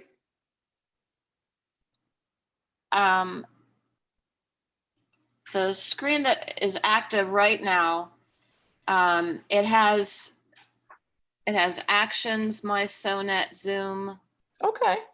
zoom slider, select. There isn't anything above that. Oh. You know, there's no file, edit, that sort of thing. If you I've got a little sign next to the balloons VP4 that has a little Premiere logo. Oh, you just haven't opened them yet, I don't think. Can you double click or click on them and then click open? No, I better maybe go back to this to start and try again. I really don't know. And it's kind of strange too, because this hoop, it has numbers that are going across the top. Oh, you're in modify. You're in the modify module. Okay. So see if you, axis and it's numbers. yeah, see if you can get the red dot for that window and close that. Okay. All right. I'm out of it. Now you have your original happy birthday cupcake in front of you. Yes. Okay. So now go to actions. Okay. Click on insert. Okay. And let's see if we can find your samples. Should I go to documents again or not? Try that and see if you can find Premiere plus 2. No, see, it doesn't Yeah, open. your file structures. How do we get you there? Wonder See if I cancel that. Okay, I've got another idea. Okay. But I got to figure out which one to send you to. Not that. All right, so it's not in the library. Is it under user? It is. Okay. All right. So do you see under your recents string of stuff up there, something that says devices on the left-hand side? Are you still in insert, first of all? No, I need to go back. Okay, so now what I see is I see favorites and it lists recent iCloud Drive, applications, desktop, Okay. documents, downloads, stained glass. Do you see devices? No, Oh, not on this. It's opened to butterflies and bugs is what I see. Okay, so back up one step. Use your back arrow. And now what do you see? I'm getting that little sound. Nothing's I happening. hear that. Butterflies and bugs. Okay. Oh, do you want me to go back to where it says Stitch 2 or Premiere plus 2 EMB? Premiere plus 2. Premiere plus 2 EMB. Okay. All right. And then you should have a toys folder in there.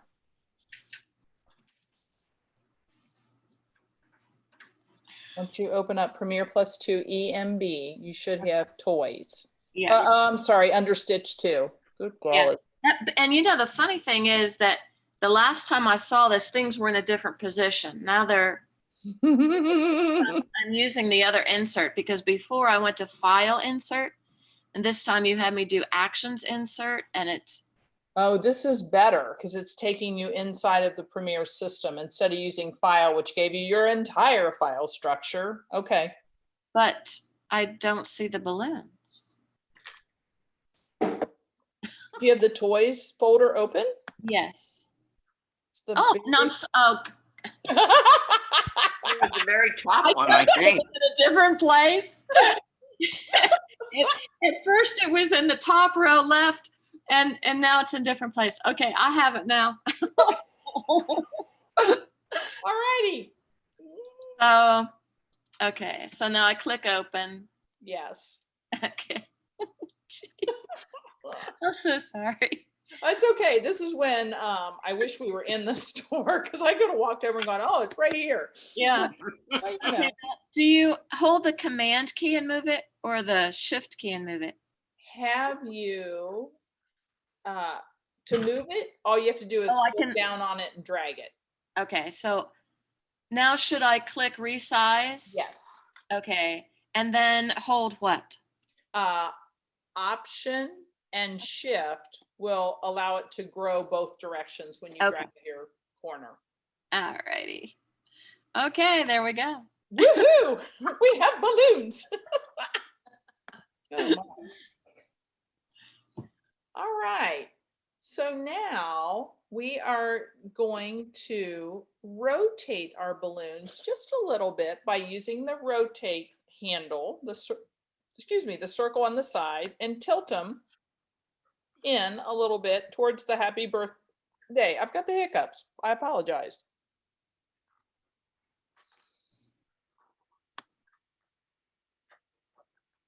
I had those the other night. I don't know where they came from. Oh, Okay, they're tilted. they're tilted. Okay. Yay. Thank goodness that worked. All right. Well, and part of it, I know that you don't have the house in your favorites, and we really need to fix that because the way Premiere lands is it's in the house. It's Premiere, it's the house, it's documents, it's Premiere +2, and then you can walk right through there. And it's got to do with the enclosing folder, and I've got to look up how to do that for you, and I will. Whoops.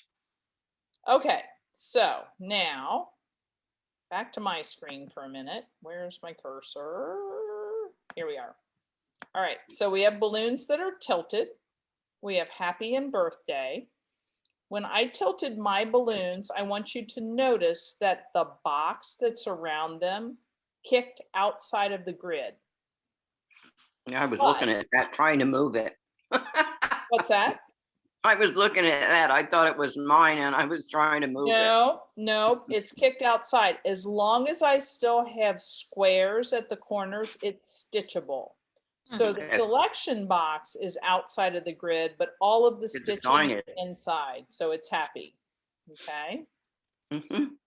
all right. There's so the diploma. there it is, right there. Sure enough, good job, Barb. Yeah, good eyes. I knew Well, it there's balloons there too. Yeah, we could have used those, but then I wouldn't have had you in samples too, right? that's Okay. right. I couldn't have gotten the samples. Nope. We're not going to make it that easy on you. Come on now.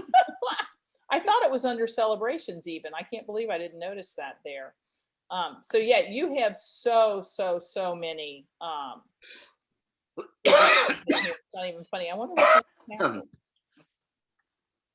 I don't know why that's tassels. I thought maybe there'd be something That's interesting. like a mortar board or something in there. That would be too logical. Yeah, it sure would. Yeah, celebrations has got it. Holidays, I don't know if there's anything. Okay.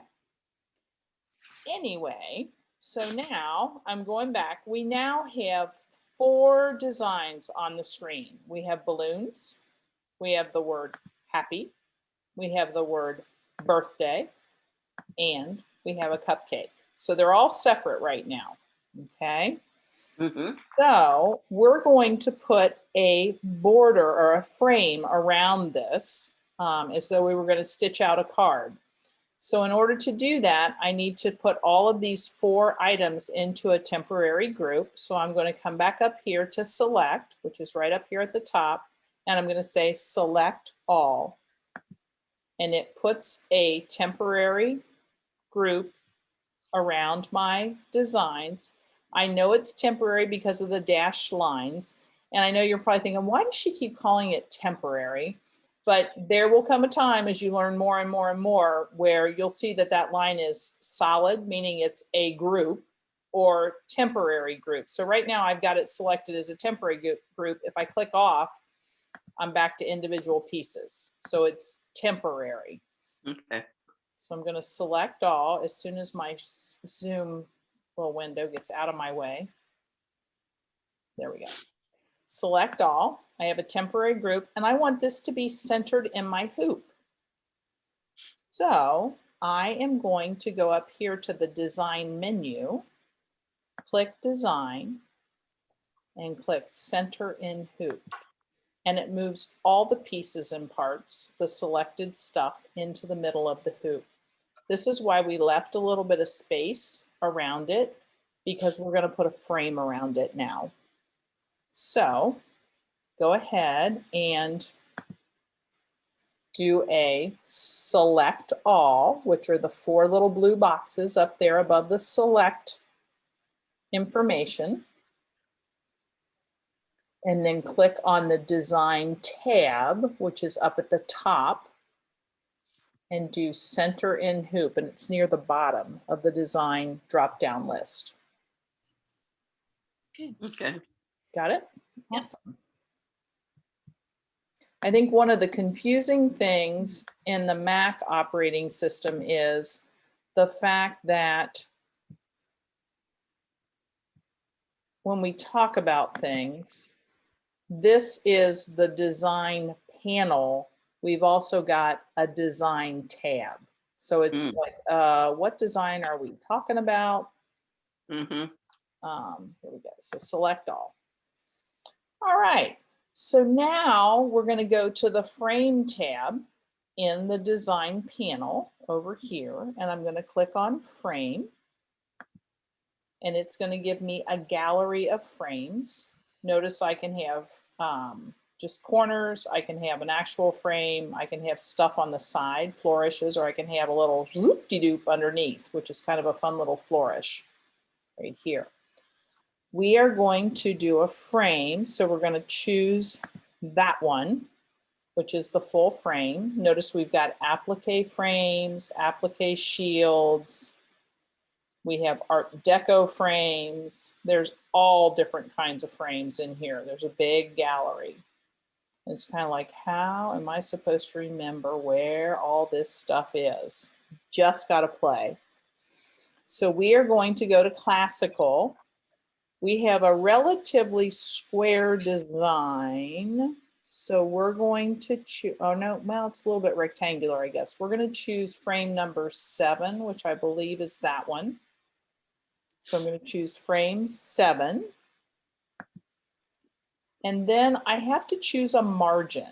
And the margin means how much space do you want between the box that's around the embroidery and the frame. I want it to tuck right up against there, so I'm going to change that to 0. I want the frame to be right directly around the design, and I'm going to click apply. So now I have a satin frame around my happy birthday. Okay, so now it's your turn to put a frame around yours. So you should still have orange handles around your design before you begin. So you need to make sure and do a select all if you've clicked off so that you have a design selected, the whole thing. Okay, I got orange handles now. So now you want to go to frame in the design panel. which almost looks like a piece of fabric in the hoop to me. How far down? 7. It's under classical category. So make sure you get to the classical category. And it's the first of the third line once you get there. Contemporary there. Classical 2, classical 1. It's the rectangle, so it's 7. Well, there's classical wide. Oh, classical 1, I'm sorry. And then the Oh, 7th okay. one in classical 1. My bad. My classical wide is very decorative. It's number 7. It's not just a plain old. Are you in classical 1 as your category? You know, I might have Oh, done the same okay. thing. Classical 1. Okay, now number 7 is just corners. Yeah.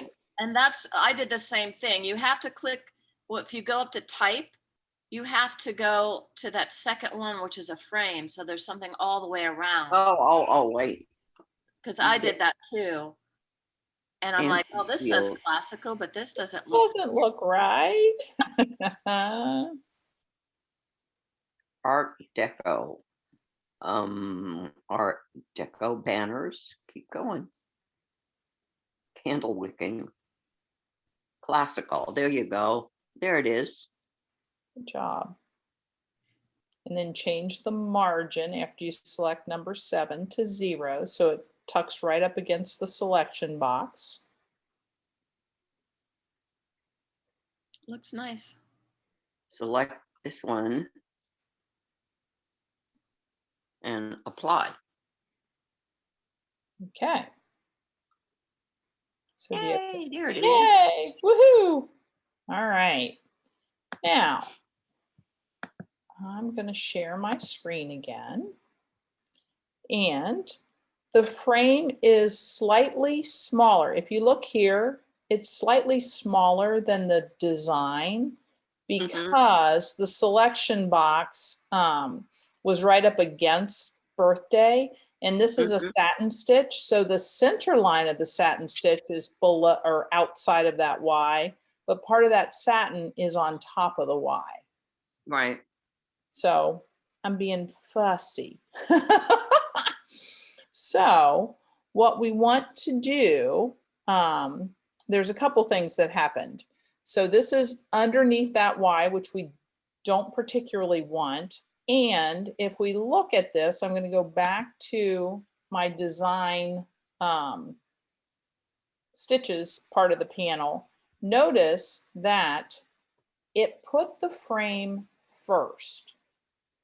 Okay, so it's going to stitch the frame and then it's going to stitch the rest of the information, and the Y is going to stitch slightly over top of that satin frame. Would not be the end of the world, but we can make it better. So of course we will. So now what we're going to do, if I look at this, I can tell that I have a group going on because I've got an orange corner handle at each side, and I can see the boxes around all of my other stuff. I can see the boxes around the balloons. I can see the little selector handles for my words, and I can tell there's a box around my cupcake. So I am going to select none. We've done select all. I'm going to select or deselect all. And now I have this design in pieces again. So if I click on the frame, oh, you dirty dog, select, deselect, wait a minute, I've done something. Oh, yeah.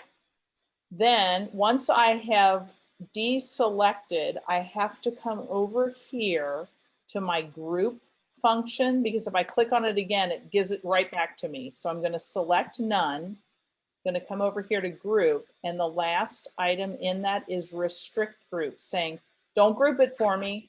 Don't do it. Restrict groups. And so now if I click on the frame, notice I've got green handles on it. I can't grab anything else, it appears, but if I go up here to design, whoop, nope, sorry, edit, I can go next design. and I can work my way through. The other thing that will do that is holding down my command key and using the right left arrow on my keyboard, and I can step my way through the design and I can get to each of the individual pieces.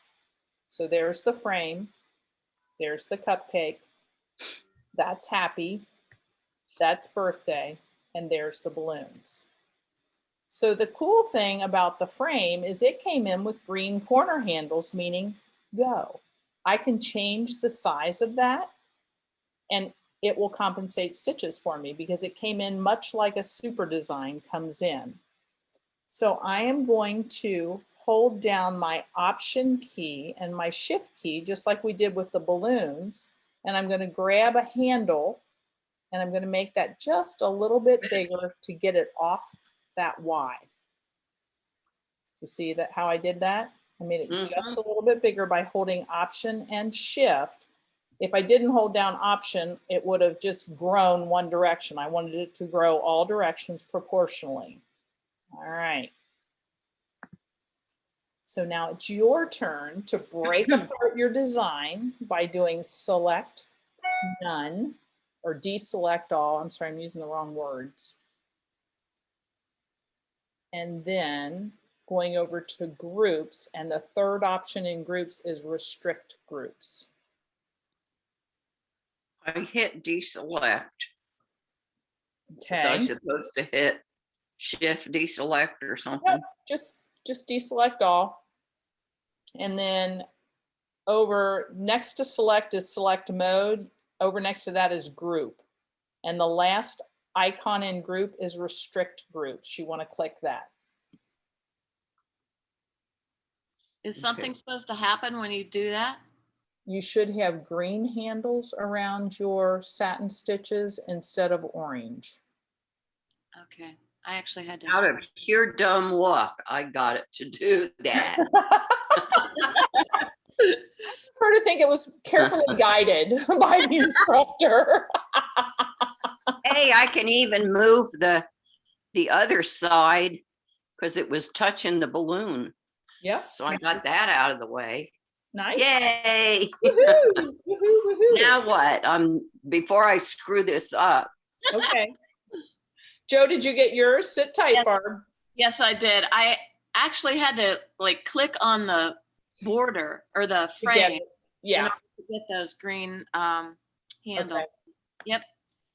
Looks good. All right. So now, Hit We're gonna- apply. do what? Was I supposed to hit apply? Uh-uh. No, not yet. Not yet. Not yet. Okay. Okay. Now, I thought we were moving. I guess we're leaving the frame. Oh, we're keeping the frame as stitching first. So it'll stabilize it all and then it will stitch out our balloons and our happy birthday. So 2 things need to happen right now. We have our design all put together.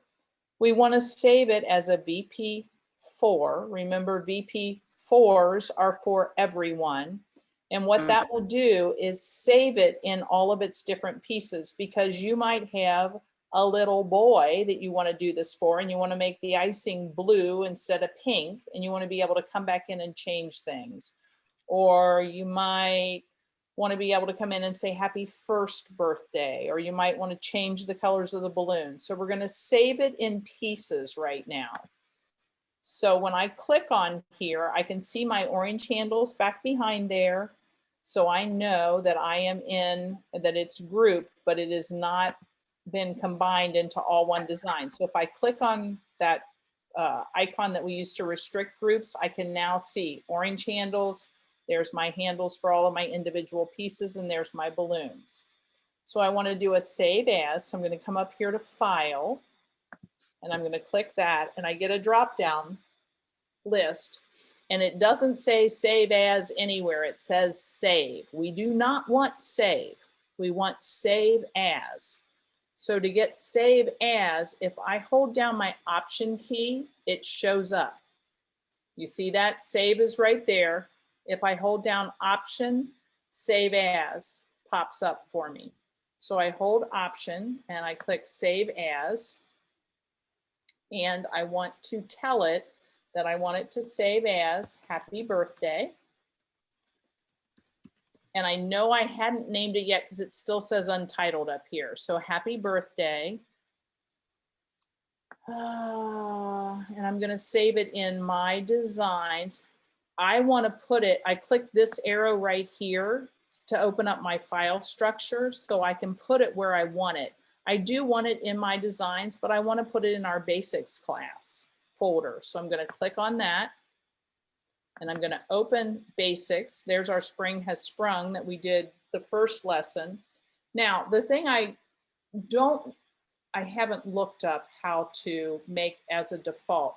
See how I can see there's a VP4 in here, but it's not showing me any file extensions. Right here, this little button says hide extension. No, thank you. I want to see that that's a VP4. So I always turn off hide extension. And I bet there's a way to permanently turn that off. I just haven't looked it up yet. Okay, so now I can tell when I do a save as, it's going to be a VP4. So I am now going to click Save. And notice that instead of untitled, it says Happy Birthday VP4 right up here at the top. So I can tell that I have saved it as a VP4. Okay, and if I drop that down, that little arrow right there, it even tells me where it is. It's in my Basics Club class. Hot diggity, that's just where I wanted it to be. All right. So I want you to do a save as. So it's File, hold down Option. You'll get your save as. And I ran out of water, so I'm going to run out of talk. I'll be right back while you work on that. If you get stuck, I'll help you as soon as I get back.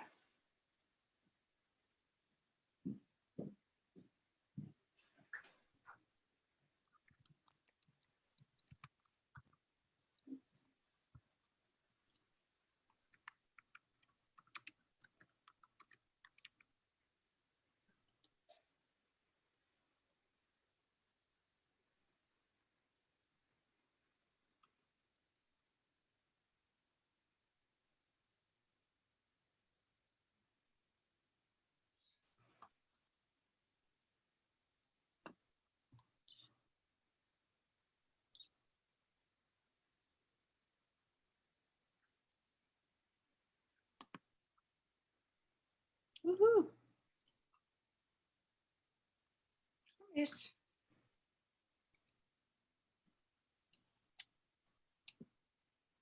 I don't have a Basics. Well, I do have a Basics.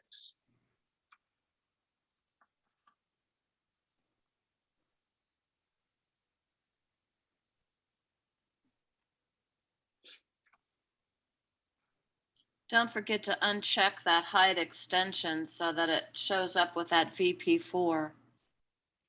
I don't have that on mine. Well,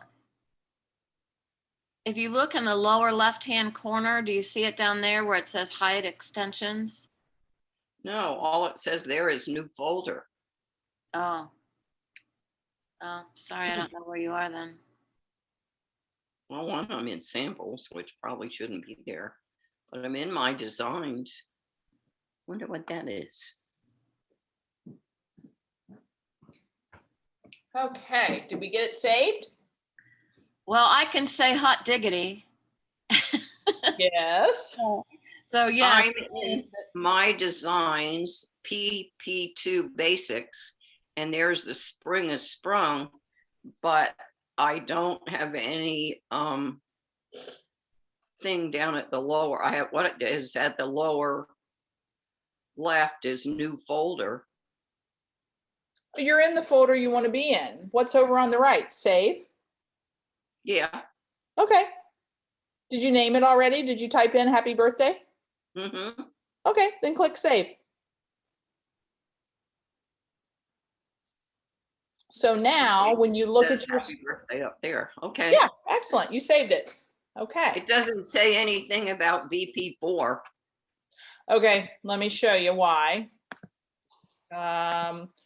when we do the file and we come here and I hold down my Alt key and I get my save as, and that screen comes up, that window, if there's a check mark right here in hide extension, it won't tell you that it's a BP4. So I don't have, I'm either not in the right place or I don't have hide extensions. The only thing I have there is the new folder. Okay. And I don't have all these things like applications and desktop and documents. I'm lost. My file thing You're is a not mess. lost. You're not lost. You've got, your operating system is probably a little bit different. You're probably on a different version than I am. Right. So we can double check to make sure that it was a VP4. There's a way to do that. It says VP4 up at the top where Okay. it's All right, happy then. birthday. Okay, you're good then. Don't worry about it. That's just a way to Okay. make it show up if it's not showing up. Okay. Okay. All right, so now we've saved it as a VP4, which means we could reopen it and play with it and do different things. You know, we could restrict the groups again and get back at whatever pieces and parts we wanted to get at. I could get to the cupcake, I could get to the words, I could get to the balloons, okay? Okay, but we have not exported it so that our machines can sew it out. So we're going to come back up here either to file or actions. Again, both, it lives both places. Export is here or it's under file. Let me show you that. Am I not sharing my, oh, I am sharing my screen. I wasn't sure. Export is also right here. Okay, same thing, just two different ways to get there. So I'm going to click on export. And this is where my Bernina users lose their minds. So just to be clear, we are going to choose the file format that we want to stitch out in. All right, we do not want VP4. VP4 is just a working file. So when I'm sewing on an icon, I want to choose the second one, which is the VP3. Okay, that's what your machine reads. If I'm stitching out on a Bernina, I have a couple of different options. I can choose Brother Baby Lock Bernina.pes and it will save all my colors and it will be lovely. Okay, but when I do that,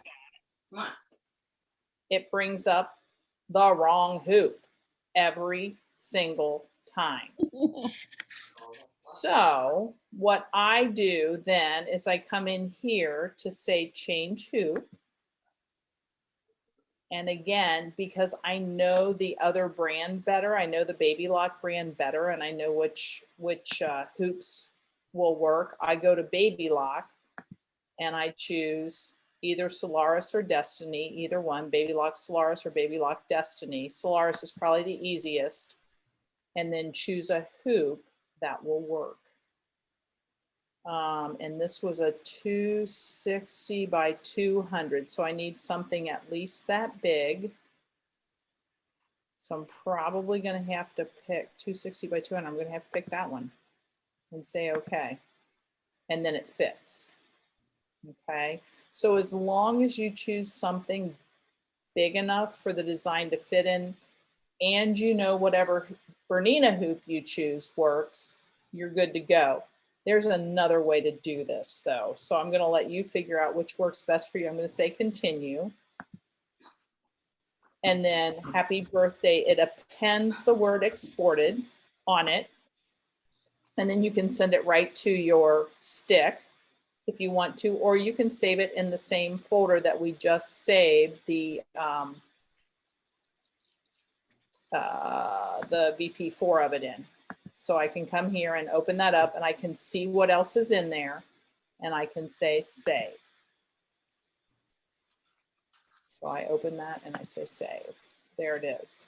So I have now exported it. I'm still sitting here looking at my VP4. Joe, the way I think it's easier to do this for Bernina users, again, in class, we always design in universal hoops, would be to do this. go to hoop, change the hoop to a Bernina. Okay, so brand is Bernina. Then I'm going to come into my 790. Kind of the way we decided how to get a big enough hoop to do something in, right? Yeah. 60 by, no, we've got to go here, 400 by 210. There's the nice big hoop. Do you have that one? Yes. Awesome. And then we can say, okay. And now I'm in the big hoop, right? Mm-hmm. So I can export this in the Bernina format, but when I do that, or in the Bernina hoop, when I do that, the colors go bonkers because I'm going to use the .exp and we get all sorts of weird colors. So before I export it, I come up here and I say File, whoops, sorry, Print. And well, the UPS truck is here. I was like, I hear sound. If I work my way through here, this fourth page, it'll be a different page depending on the size of the hoop. If I can make that bigger, I can't. This has all the colors that are in the design in order that they're going to stitch out in. I would print that, just that page. Okay. So I would come in here and I would say, I'm going to print page 4. And then I would have all my colors. Now, when I went to export, let's look at it again. I would do File, Export. And instead of choosing the PES extension, I would go ahead and choose the EXP, Melco Expanded EXP. And when I choose that, it keeps my hoop. It keeps my Bernina hoop, and that just makes me happy. So I'm going to export it, and I'm going to show you what happens. So I'm going to happy birthday export it. I'm going to put it in our club class folder, and it's going to be, instead of a .pes, it's going to be an exp. I'm going to say save. Now, if I go open that,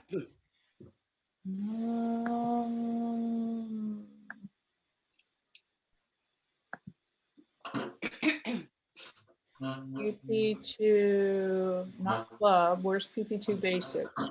Where did I put it? I lost my folder. Okay. Well, there was if you go back to my designs, there was one down there. It was club though, and I'm looking for basics. Oh. I've hidden it from myself. Hey, here's a way to do it. Let me come back in here. Oh, basics club class. That's what I'm looking for. I thought this was going to be easy. It should be. Melco expanded. Let's continue. Basics club class.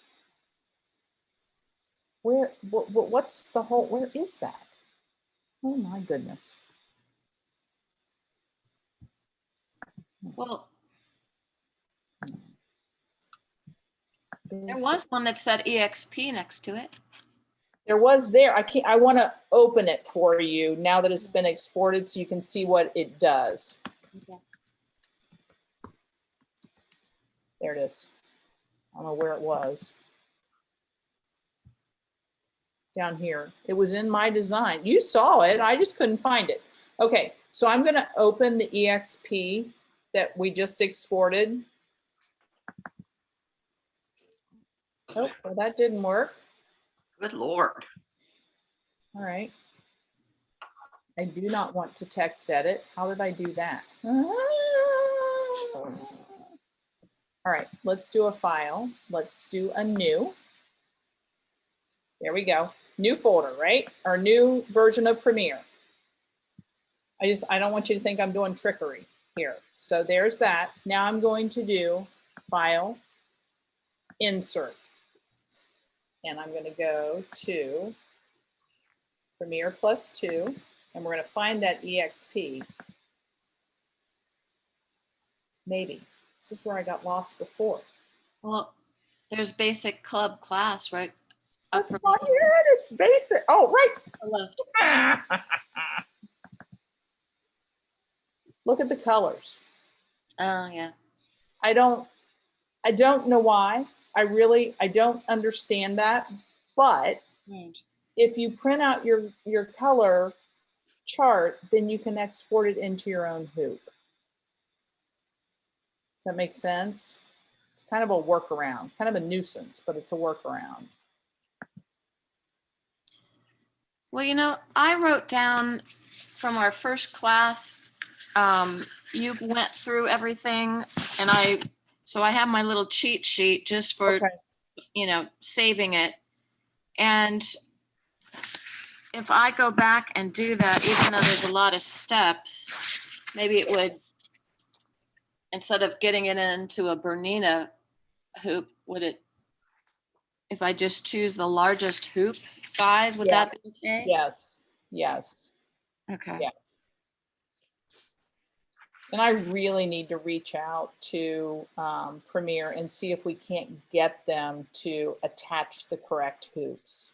We've got Brother and Baby Lock as our, in the PES. We need, as the hoop groups, we need them to add Bernina. And there's only like 5 hoops. It cannot be that hard. So I will start trying to shake the shrubs a little bit.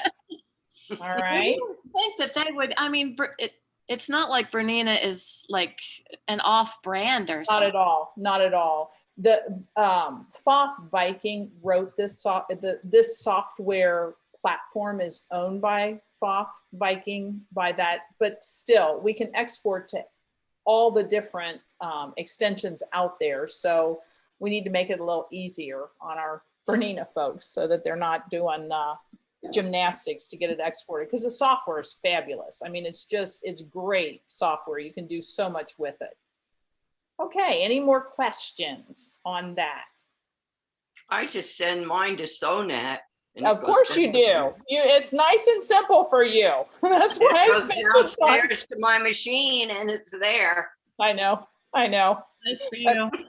That's a fabulous function. Every machine has its strengths. I mean, every machine has its strengths. So it's just a matter of, learning to work with what you have the way you have it. It's all good.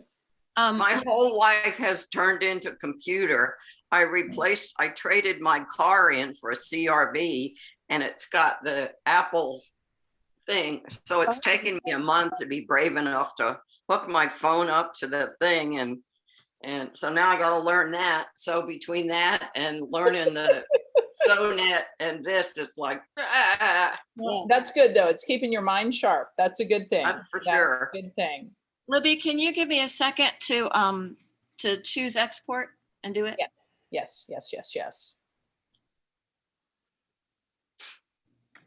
Okay. Definitely can do that.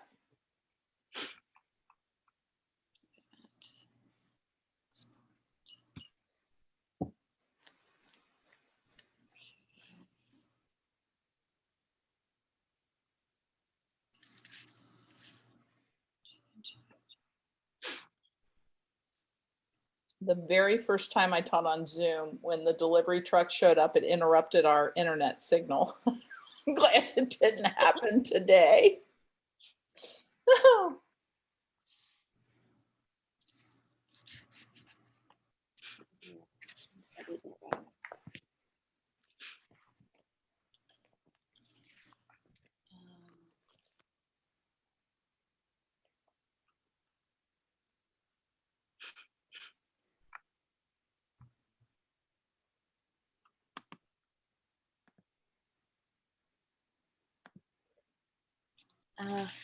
Must not have done it right because at the top it doesn't. On my screen, it said exported, but now when I'm looking at this, it just says happy birthday VP4. Should it say? No. That's right. That's right. It exported it to a file. It didn't open it. That is correct. Okay. So it doesn't change the name at the top. So if you want to verify that it's there, go through Finder and look in your basics folder and make sure you see one that is .pes and .bp4.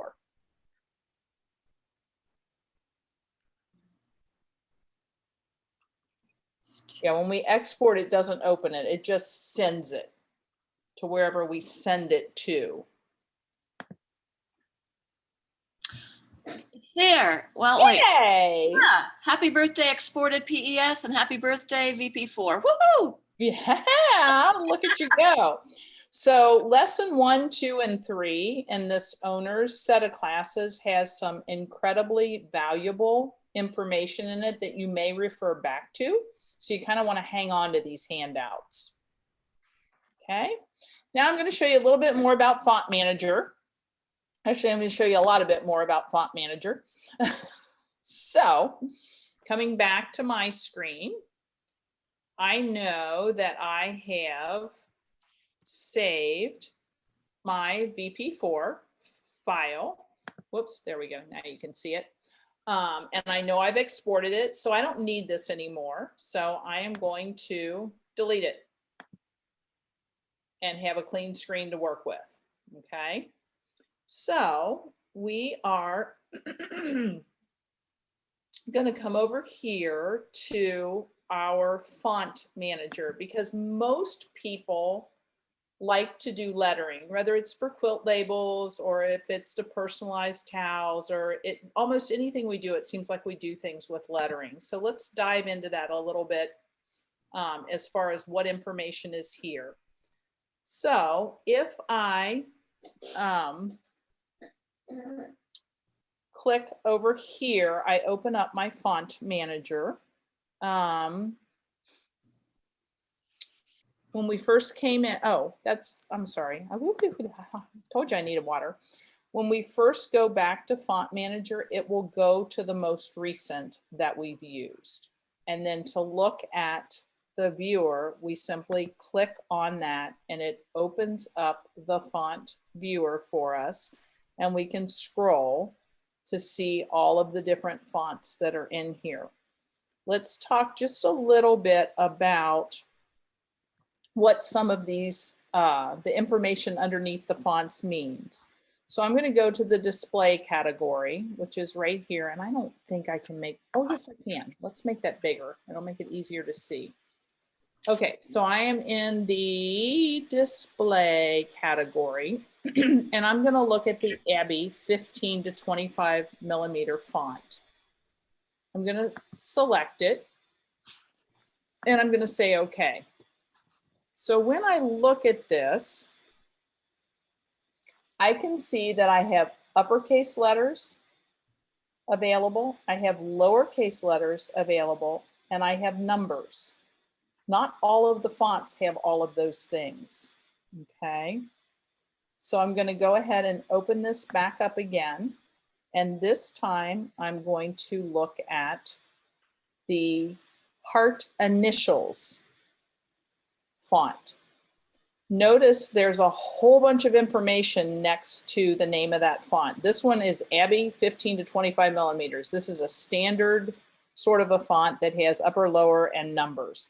This one says Art Initials 2C UC 30-50 millimeter MF. Well, good Lord, what does all of that mean? 2C means two color. So we've got a color for the letter, and then we have a color for the hearts. 2C, two color. UC, uppercase. This is only an uppercase font. No numbers, no lowercase. 30 to 50 millimeters is the recommended size. MF means motif fill. So you see that there are hearts as a motif fill inside of the hearts. So that is what it means when we get into all of those letters that are there. Okay. If I come up here, I can search for a font. So let's say for some reason I remember that I really like the Curlew font, but I don't remember what category it's in. I can type in the word, Curlew, and it takes me right to it. And believe me, that happens because you'll get a favorite font and you'll go, where the heck is that? Is it in traditional? Is it in script? Where is it? So there is Curlew and 50 or 15 to 50, upper, lower, and numbers. And so if I click on that and say, okay, I get the Curlew font as my current font. Okay. All right. So if I click on my fonts again, I can also use this window to search for a font that's the proper size for what I want. So if I say, you know what, I really need a 15 millimeter font, and if I hover, that's just a little bit over a half an inch, I can search for all of the fonts that have that size, and it will only show me those. So sometimes if you're trying to do small lettering, it's handy. So it's anything 15 millimeters up or down by 5 millimeters, and you can change either one of those. So if I'm trying to do something really big and I want a 40 millimeter font, I can type that in and it will show me everything that I can safely stitch out in a 40 millimeter font. And when I hover over that, that tells me it's almost 2 inches. So can we say, I'm looking for a 3-inch font? Answer is yes. I put in 3 with the inch sign, it converted it to 76 millimeters, and now it's showing me that. So if you really do know I need a certain size of lettering, you can search for it that way. Okay. I have a question. Yes, ma'am. On the MF for motif fill, there were other things like WH and something else. Oh, and you want to know what they all mean. I love it. Is there some XH there? Is there some place where there's a list of what those mean? I'm sure there is in our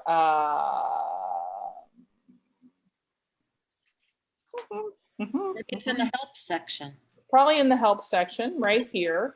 And it's also in our documentation, which I will show you where all of that is. Okay. Let's see here. It should be creating lettering, properties, font viewer, alternative, font manager. I wonder if there's a letter window. Huh.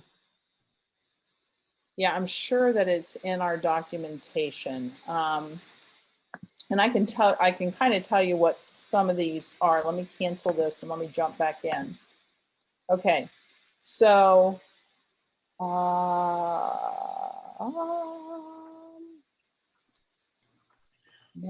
MW.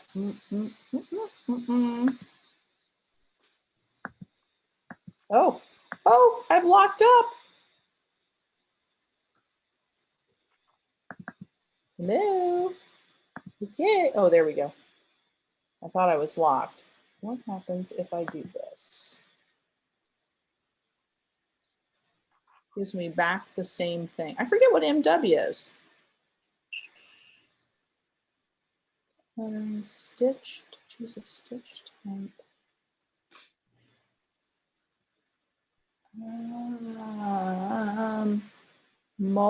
Multi-wave. That's multi-wave. That's what that one is. Let me think on that one for a minute because I want to show you some other things. Okay. But yeah, I'm certain that this one is crosshatch, CH, crosshatch. You look at it.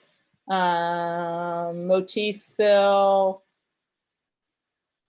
XH. This is quilt stippling, multi-wave, motif font. Okay. And then there's the 2-color. 2C is 2-color. This one's 3-color. Yeah, it's a really good question. I don't know exactly where that is, but I'm certain that it's in the documentation. Okay. Good question. Sorry, I don't have a better answer. You stumped me. How about that? I think there would be somewhere where they would have a list of, would list them. Right. How do I get to that in here? Okay, never mind, I can find it. No, it's okay. Let me go here. Let me go here. Let me go here. It's right there. It'll be in there. Okay, so if you go to Premiere Plus 2, we've gone to samples, we've gone to My Designs, we've gone to all those different places, right? We Mhm. can go to our guides and we can go to our reference guides. And we've got embroidery reference guide. It wouldn't surprise me a bit if it's in there. And there is this wonderful manual that you can bring it up and just see. Reference guide. All right, here we go. So the embroidery manual is right here.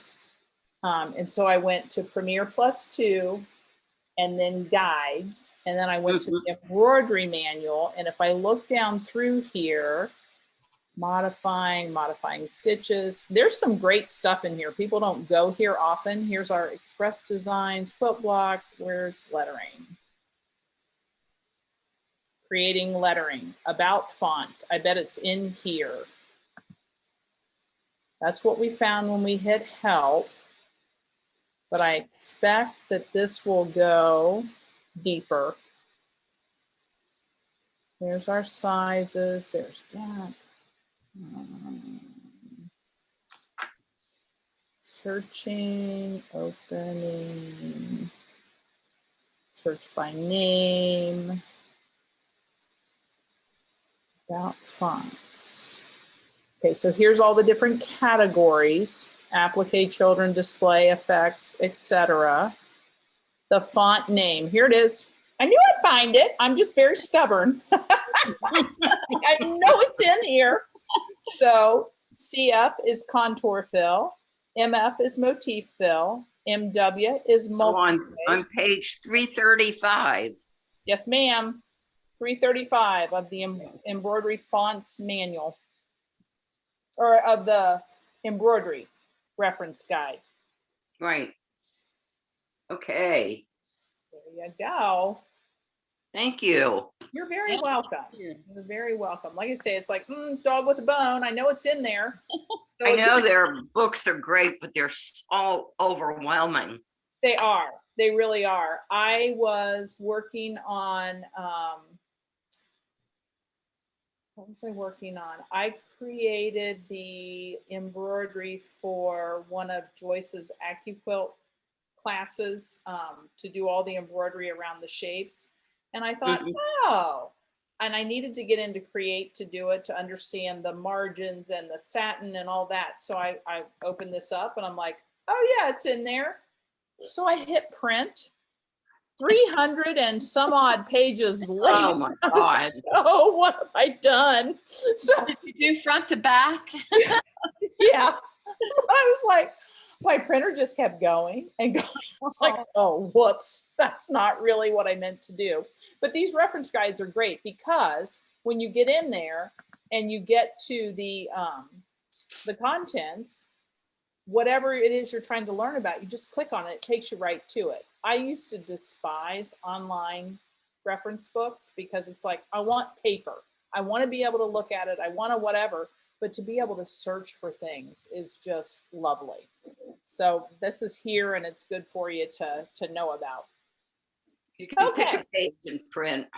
Exactly. Print out what you need. Like you may want to know what those fonts are. So print page 335. You don't need Right. the other 334 that are before it. Okay. Now, do either of you have fonts that you purchased on a CD? No. No. No. Okay. I'm just going to do a very brief demonstration of this then, because if you don't, it's not super, super meaningful, but I want you to know that you can do this. So if if you had purchased some sort of a font that was just fabulous for what you want, I don't know, decorative, whatever, you can import a font from an embroidery CD. So the beauty of the software is I can type in an entire happy birthday, Sally, whoops, and it's on a circle and it's outside the hoop. Let's try that again. Where'd you go? You're way down there. Come here. I can't even get to it. All right, let's do that. All right, wait a minute, undo. There we go. All right, so let me demonstrate that a slightly different way. Let me say, okay, and let's just do a straight line here. And I go, happy birthday, whoops, day, Sally. And I say apply. All right, so I was able to misspell happy, type birthday and Sally all on one line, and it's even across, right? So the letters went in all as a phrase. And because I've misspelled that, I can right click, I can go to properties, and I can fix it without retyping the whole thing, and I can put the P in there, and I can say, okay. So I didn't have to retype it. Well, if I have a font that's on a CD, I can't, delete, sorry. I have to pull the letters in one at a time to use, and then I've got to line them up, which is craziness. So I can import a font from an embroidery CD. So I am going to type in scroll alphabet. So we have one in our samples that we can play with. And I'm going to say, okay. And then I'm going to go to Premiere, Samples, Premiere +2 EMB, Stitch 2, and Alphabet. And here is this alphabet that's in here, but right now each and every letter is an individual embroidery design. Jeez. So I can import them and attach them to the keys on my keyboard. So if I click on the A and I say open, it brings the A into this window. The A is highlighted in green over here, and I can hopefully make this, yeah, I can, good, because that's hard to see. And I can zoom in a bit. When I import a font, because the system does not understand that this is a letter, right now it's sitting on its baseline, or the line that you essentially write on. The scroll's sitting on there. The base of the A is not. Do you see what I mean? See that red line? Yeah. So I want the red line, I want the letter to sit on it. I don't want it scroll to be what's anchoring that letter, because they'll be all over the place if we do that. So I can come, where is it on here? I guess I just grab it. I thought, oh, here it is, baseline. So I can move it down. I'm moving that baseline up by clicking down. I always have to figure out which way it wants me to do it, until that A is sitting right on that baseline. So now I say, okay, A is done. I go to B. I click on B. It takes me back to my CD, or in this case, in the samples, and I click on B. And I say open. B again is sitting too high because it's sitting on its scroll. So I'm going to take that baseline up until the B is sitting on it, and I'm going to say I'm good. We don't close this until we've put all our letters in. Okay, so then I'm going to go to C, and I'm going to open it, and it'll bring it in. I can tell which ones are finished because they're green, or which ones I've done. The C sitting right where it belongs. Woohoo! I go to D. I click on D and I open it. And then again, I've got to move that baseline up because the D is sitting on its scrolls, not on the letter itself. So I'm going to go up and say, oops, I want to close. I always think I want to save each letter as I go, and you don't. You do the entire alphabet. So here's E. I'm going to come in here and I'm going to do E. I'm not going to adjust that one just because I want you guys to see what that really means. So I'm going to say close, close, hello, close, thank you. All right, so I'm going to close that. So now when I go to, and remember, I only put in A, B, C, D, E, so I've only got 5 letters to play with right now. But when I go to my font manager, I can scroll down here to my fonts, which are right here. So the scroll alphabet is there because I created it. And so I'm going to choose that one and say, okay. So now it's an all caps font. So I'm going to do A, B, C, D, E, just because those are the letters that I put in, and I'm going to apply. And so I don't know if you can really see it or not. Let's see. Zoom. Oops, not that much. If I were to move this up to sit on my center line, see how my E is higher? It's not where it belongs because I didn't set that baseline against the bottom of the E. So that's why you have to adjust the letters. And particularly, an even better example of that would be, let me go back in there one more time. Edit import font. So I'm going to edit this one. Let me go to, I think a capital J would be a great one. Ugh. H-I-J. Maybe not such a great one. Oh, I know which one would be a good one. All right, so the J is not such a great one. The baseline is close, but I can take it up so where it's sitting there. Let's do the G. I think the G had all sorts of interesting, yeah, here we go. All right, if I don't adjust that G, I want you to see what happens. I'm gonna close.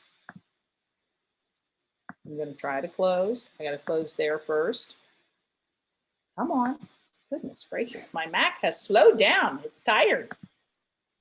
Okay, so now let's, first of all, get rid of, whoops, sorry. Let's get rid of this one. Why aren't you letting me delete? What are you doing? There we go. All right, let's do that and let's add the G and say apply. Cursor. Hello, where'd you go?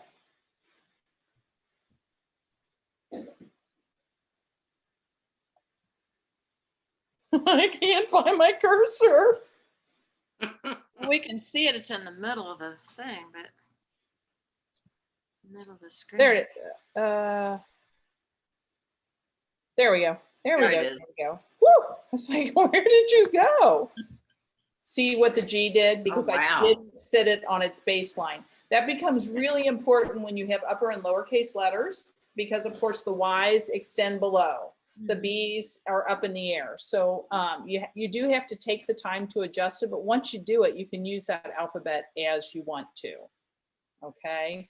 If you don't have imported fonts, you may not want to go through this exercise, or fonts that you would want to import. Right. Right? So, but the information is in your handout. So if you ever find a font that you want, or if you want to import this scroll, it's kind of pretty. It's a pretty font. So you could certainly import that. Okay. Questions? Have I filled your brains beyond filled at this point. Yeah. It's like, no. I understand. I understand. That's for sure. I will show you one more thing.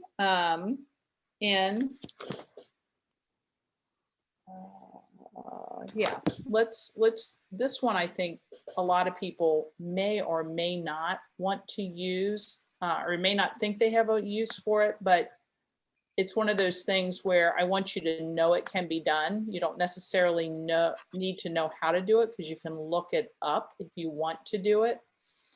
Also inside of Font Manager, there's the ability to do a quick font. And this is on page 12 of your handout. And what this means is any font that lives on your computer can be turned into stitches. So for instance, if we wanted to do a quick font, I can choose a font that lives in WordPerfect. Hmm. And I can turn that into stitches. So if for some reason I wanted to have a handwriting font and I like this Lucida handwriting, I can choose that and I can turn that into stitches to use in my fonts. Cool. And I found, I always thought, oh, really? How many fonts does one need? Well, when somebody brought me an OSU something, I don't remember what it was, and they wanted their name put on it. Well, I wanted to match the font that OSU used. Well, guess what? That font isn't in our font gallery, but it's in our WordPerfect list of fonts. So I went and found the font that matched and created a quick font so that I could use it and have their name match the rest of the lettering on the shirt. Cool. So that's when I found it to be useful. So I just hit continue. It turned it into a satin stitches. I could have done pattern fill and satin border, applique, outline. We could have done all different things. I can tell it what size I want it to be. And the joining point would be at the baseline, which is what I want. And I say continue. And then I say done. And it's generating. Like I say, my Mac is getting tired. So there it is. That quick, it turned a font into stitches for me. So if I come back over here and I want to use Lucida, it's here. So I can choose that. I can say okay. And I can say Joe.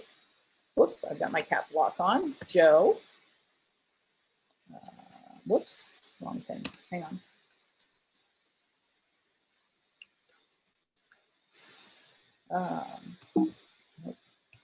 There it is. Joe and Barb. And I can apply. And so I have my brand new font and I put it in just that quick. So it's just a matter of picking one, continue, continue, continue, and then it lives in my fonts. Now that is awesome. Yeah. That really is awesome. Now, I don't have WordPerfect. Is that what you were saying? Yeah, but as long as it lives on your computer, so I would think you'd have Pages or whatever the equivalent is in Mac, and those fonts should be available to you. So if you want to give it a try, go for it. That is really awesome. Isn't that fun? Yeah, it's one of those things that until you need it, you go, and then you go, I don't like any of these fonts. I want something different. And so it's going to pop up the ones that are on your computer. Wow.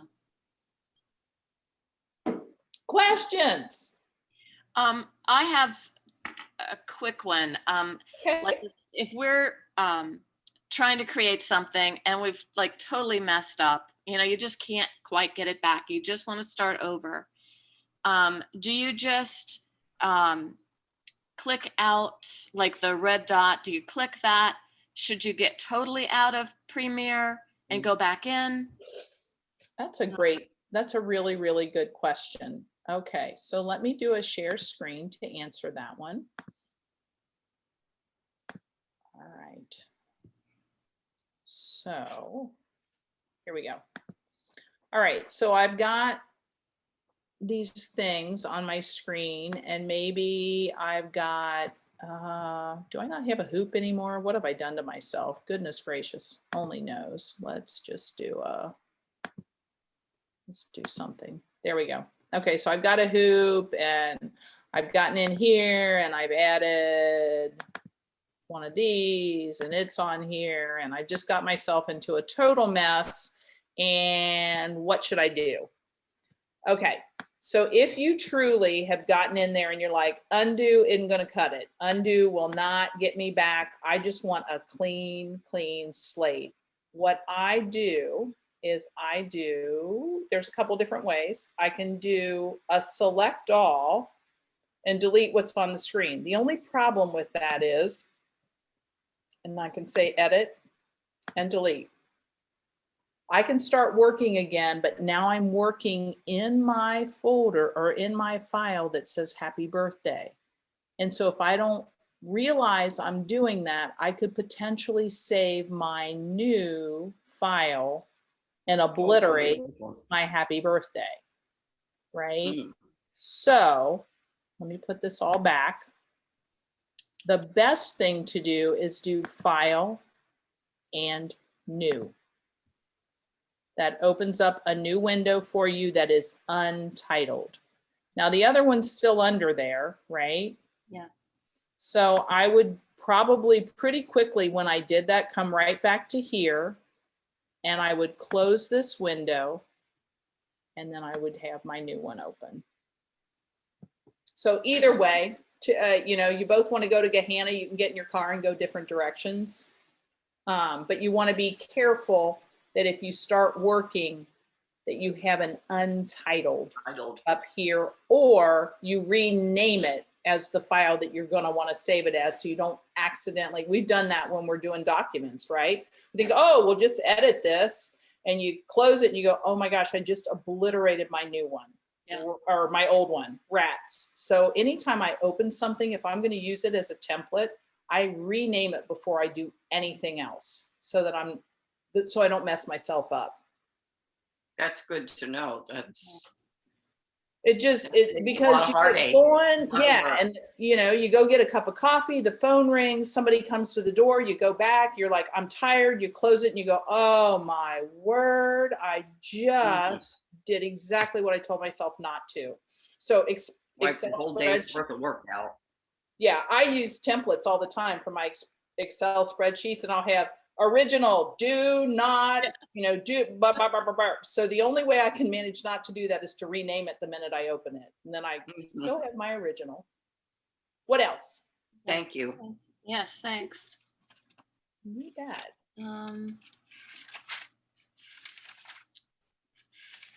I already asked you about the hoop.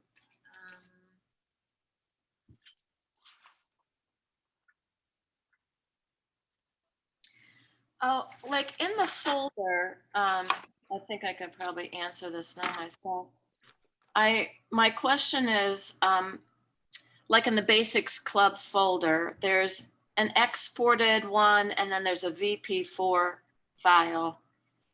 We want to keep both of those, correct? Correct. So that, like, for the VP4, you could go back and make some changes, or yes, let's just walk through that whole thing. Okay, so we've got our new folder up there. I'm going to go to actions, and I'm going to insert, and I'm going to bring in my, I did it, I saved it as happy birthday. Shoot.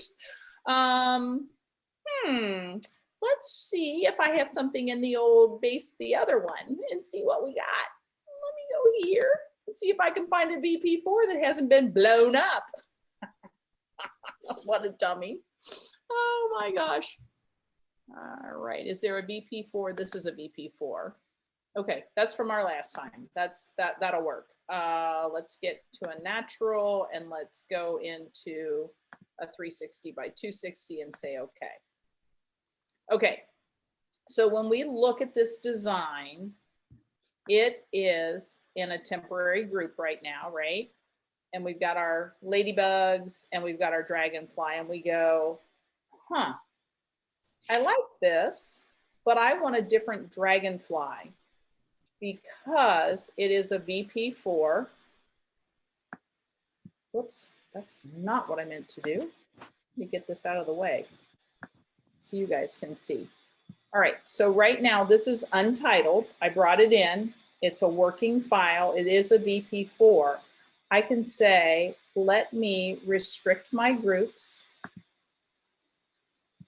Yeah, and I'm going to go to the dragonfly and I can delete it. Well, not like that, I can't. I have to go here. I always forget. It's command. Okay, and then I can go get a different dragonfly to put there. So I can go to File, and I can go to Insert, and I can come here, go to Premiere +2, go to Samples. I'm trying to remember where that is. I can go in here, go into Stitch 2, Butterflies and Bugs. I'm pretty sure they're in here. Yeah, there they are. And I say, okay, I want a different dragonfly, or maybe I want a butterfly, Yeah. Or maybe I want a bee. So I can bring in a different design, and then I can save that as a VP4 as well, so that I could then put some other bug in there if I wanted to the next time. So Okay. saving as a VP4 lets me get at the individual designs. Okay. Does that make sense? Yes. Okay. Yeah. You said you were going to show how to do a quilt label where you don't have to type each line individually, that you could type the whole thing Yep. and put that in. Yep. Let's get that out of there. Oops, that wasn't. Let's get you out of there. Okay. Lettering. I am currently working on a quilt sample for Quilt Beginnings. It's the Regatta. So it's the Regatta. And now I am going to hold down Option and hit Enter, and it takes me to the next line, pieced by, and then Option takes me to the next line, and I can put quilt design, I don't know, I haven't figured out my design yet, but quilt design nautical, and then Option, return, and 2021. So that allowed me to do all of my lines at one time. I need to choose some sort of let's just do the line block and say, okay. And that's going to come in at 3 millimeters. That's way too small. Let's do it at 20 and say apply. Oh, well, that didn't work either. That's too long. So, but that's how you do it. It's Option Enter to get in there. So this is, I'm going to come in here because I don't like it. It's too long, and 20 is too big. So let's try it at 10 and say, okay. There we go. Oh, that's great. Yeah.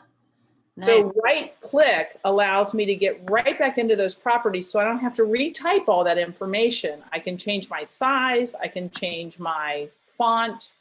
I can change the shape. I can do all sorts of things. Okay. Wonderful.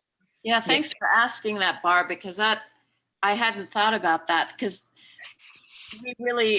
we have just done like one word at a time. Right. No, Right. that's the way I've been doing it.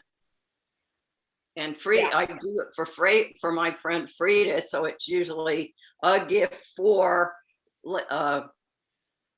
Petra from mom, date, birthday or wedding date or whatever. And so I have to go in and put each one separate, and it's a real pain. And then, get them in the right place, and this will make it a lot easier. Oh, Whoops, I didn't mean to do that.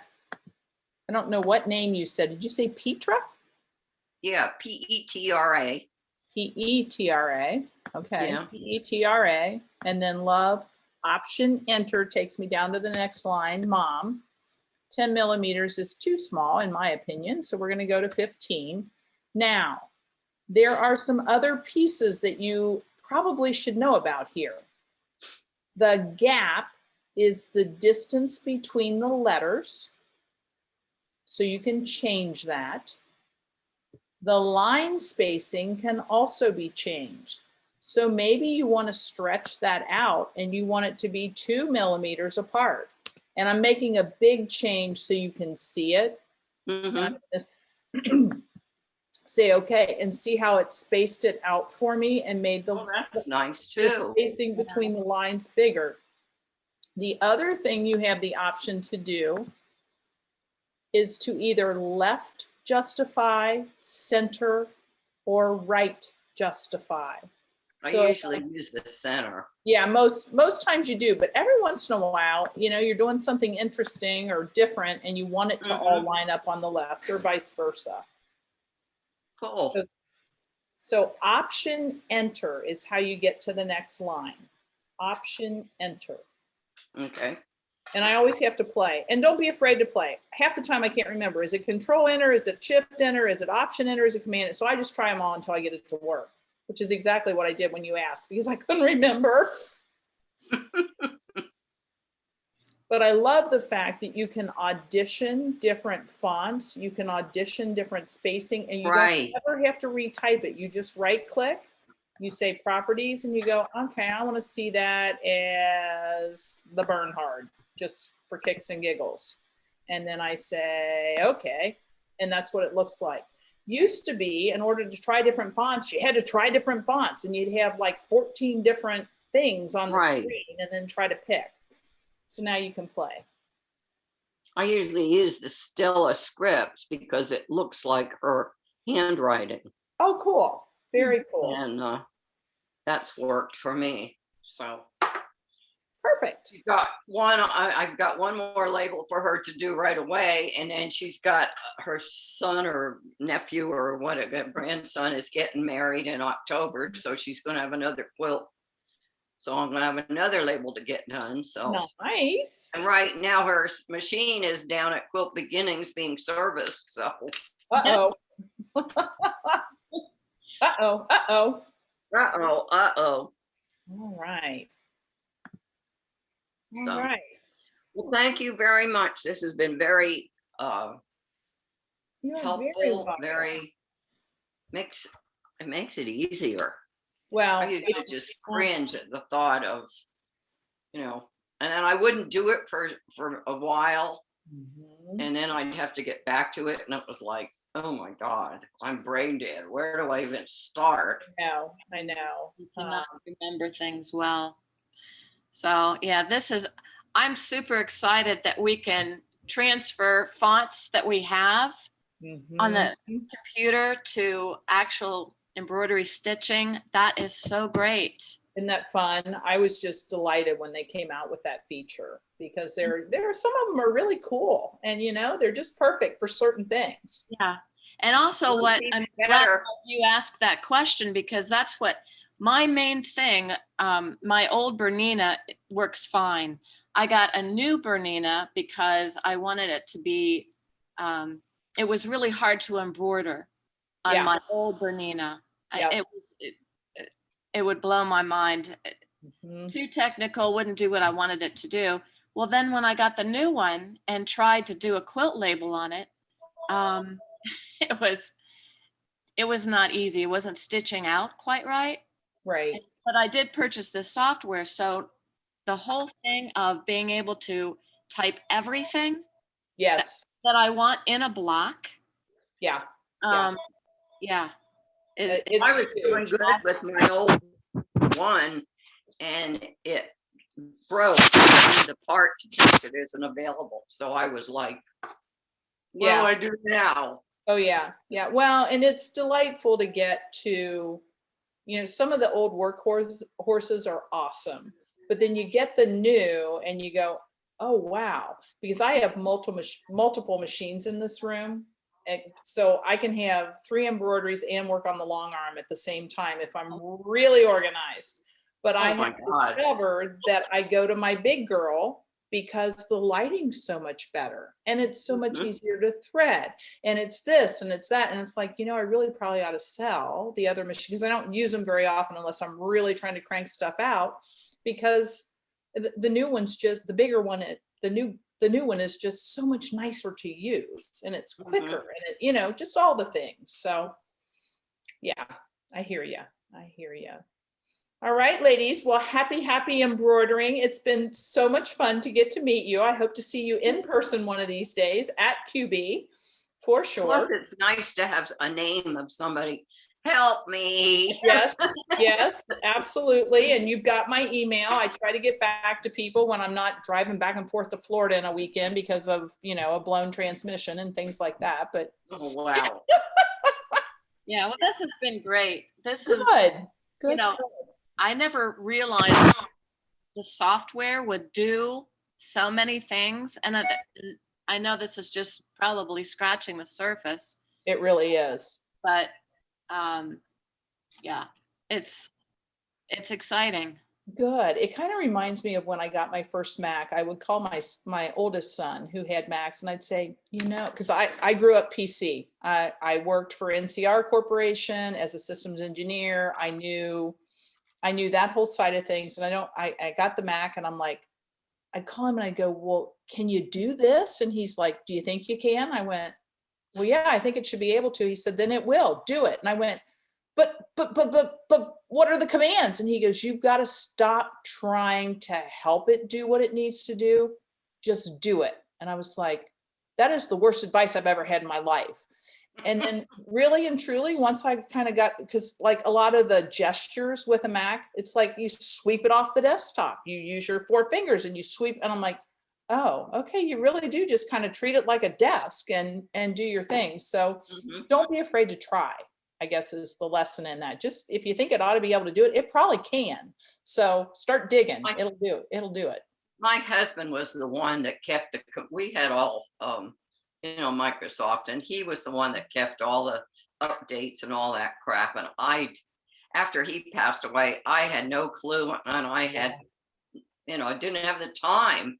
Yeah. Well, my neighbor that lives over there, he has Apple, and he said, you need to get an Apple. He said it does all the updates for you, Yeah. and it's easy. And I said, okay. Yeah. Well, and if you've got support around you for whatever your operating system is, that's huge. You can Right. probably call your neighbor and say, hey, I can't quite figure this out. And he can probably say, well, you do this, this, and this, and you're good to go. So Right. very So, good. Very good. well, All right. again, Well, I hope to thank see you in very a much. future class. Okay. Libby, I did want to tell you one thing. When Quilt Beginnings has put out that electronic newsletter, Uh-huh. and it listed 3 classes that you're going to do. Yeah. And each one, I'm not sure about the third one, but the first one is the tags, and the second one in July was the that puffy alphabet, or I forget how Mhm. you. Yeah, interested in that, but I'm going to be gone like in July, like for like 2 weeks, but it's going to go right through that. that Okay. that date. So are you going to do that again in the future, or will you continue to do some different things? My next round will probably be a different set of classes. I'm not sure if Katie's planning to record those, because if so, you could potentially sign up, get your hand out and watch it when it was convenient to you. Like she's recorded this. So you might check to see if they're planning to Okay. record those. And if so, you could certainly do it that way. But I will have a variety of different classes. And the thing, do something creative every day is the one, or I think that's it. I think that's it. The one that I'm doing with the lettering and that kind of thing. And it might not be something you want to hang on your wall, but it teaches you techniques. It teaches you how to do different things and that sort of thing. So check to see if they're recording, but I will continue to offer all different skill builder kind of classes. Okay. When did you get the email with that information on it? I didn't get an email. I forget, I was on YouTube trying to find the second class that wasn't recorded. And so I saw all this other stuff and it was like, I'm not on Facebook and they do Oh. Facebook live things. Right, And right. so I happened to watch one of them and they were talking about the newsletter, this electronic newsletter that was coming out. So then I went to the Quilt Beginnings website Okay. and found it on that. And Okay, I'll have to that's where I check that read out. about the classes. Yeah, we're gonna do their key rings coming up. Sometimes the Quilt Beginnings YouTube things are hard to understand. Yeah, yeah. Talking up or Oh close yeah, it's up the to microphone. So these are the little key rings that we're gonna do coming up Okay. here. And Yeah, those, I remember that. okay, okay. Okay. And then, yeah, there's an encore, I think, encore, the circular yeah. towel. The towel. Is that like the lesson that we did at first? Was that like our first lesson? Or It's similar, but it's a very different one. Let me see if I have it. I need to come down to the store. I haven't been in there in ages. I'm in and out real quick. Once I get more used to, I guess, being in stores and around people. I know. I'll I went into Kroger's for the first time in ages and I was like, whoa. Yeah, I could tell the last class that I taught, a lot of the people who in person that were there hadn't been out. They were very, Yeah. you know, and I was like, oh, there are still people who have been in because we've been out. My husband's a dentist and we worked pretty much, we got shut down for 7 weeks. But then we were back. And I mean, we're seeing 30, 40 people a day. And it just, it's kind of like, oh, there are still people who haven't been out and they're very uncomfortable. I mean, it's just like, ooh, this is kind of weird. So here's the encore towel that we're going to do. And so this is taking a little embroidery motif and manipulating it. So we've made 2 circles and kind of locked them together and stuff. So that's that one. And then here's the creative lettering. That's the one I saw and I'm like, oh, that's so great. But that's the one in July. Okay. Yeah, Okay. that's the one I won't even be around. But yeah, I'll see if Taking a good vacation though, it sounds like. well, not really. Well, we're going to be camping. We go to a Christian camp in Ohio, and we're celebrating the 150th year of it. Is that Tar Hollow? No, it's Camp Syker. Okay, good for you. Cool. And so I'm like helping. Well, we need to set things up beforehand, or tear down things afterwards. So I won't be able to do that one unless they, like you said, unless Yeah, check Yeah. and see. Check Yeah. and My see. That might- grandson plays baseball at Ohio State and they had this weekend played, I think it was Minnesota. And I went on, my son has Big Ten hooked up to my TV so I can watch the games on the TV here. Nice. And I went out looking for it and it wasn't there. And I sent him a text and said, what happened to Friday's game? And he said it was canceled because of COVID, Oh, which really surprised me. Mm-hmm. Mm-hmm. I thought all that was especially now. kind of taken Well, care there of. must have I been guess a- not with the younger people. Yeah, a few cases on one or the other of the teams maybe had to shut her down. So, Yep. all right. Well, have a good day, ladies. And I will see you hopefully in an upcoming class. Yeah. Okay. Well, All right. Thank thanks you. so much, Libby. It was great. You're very welcome. You're very welcome. Totally enjoyed. All right. Bye-bye. Bye. Bye-bye.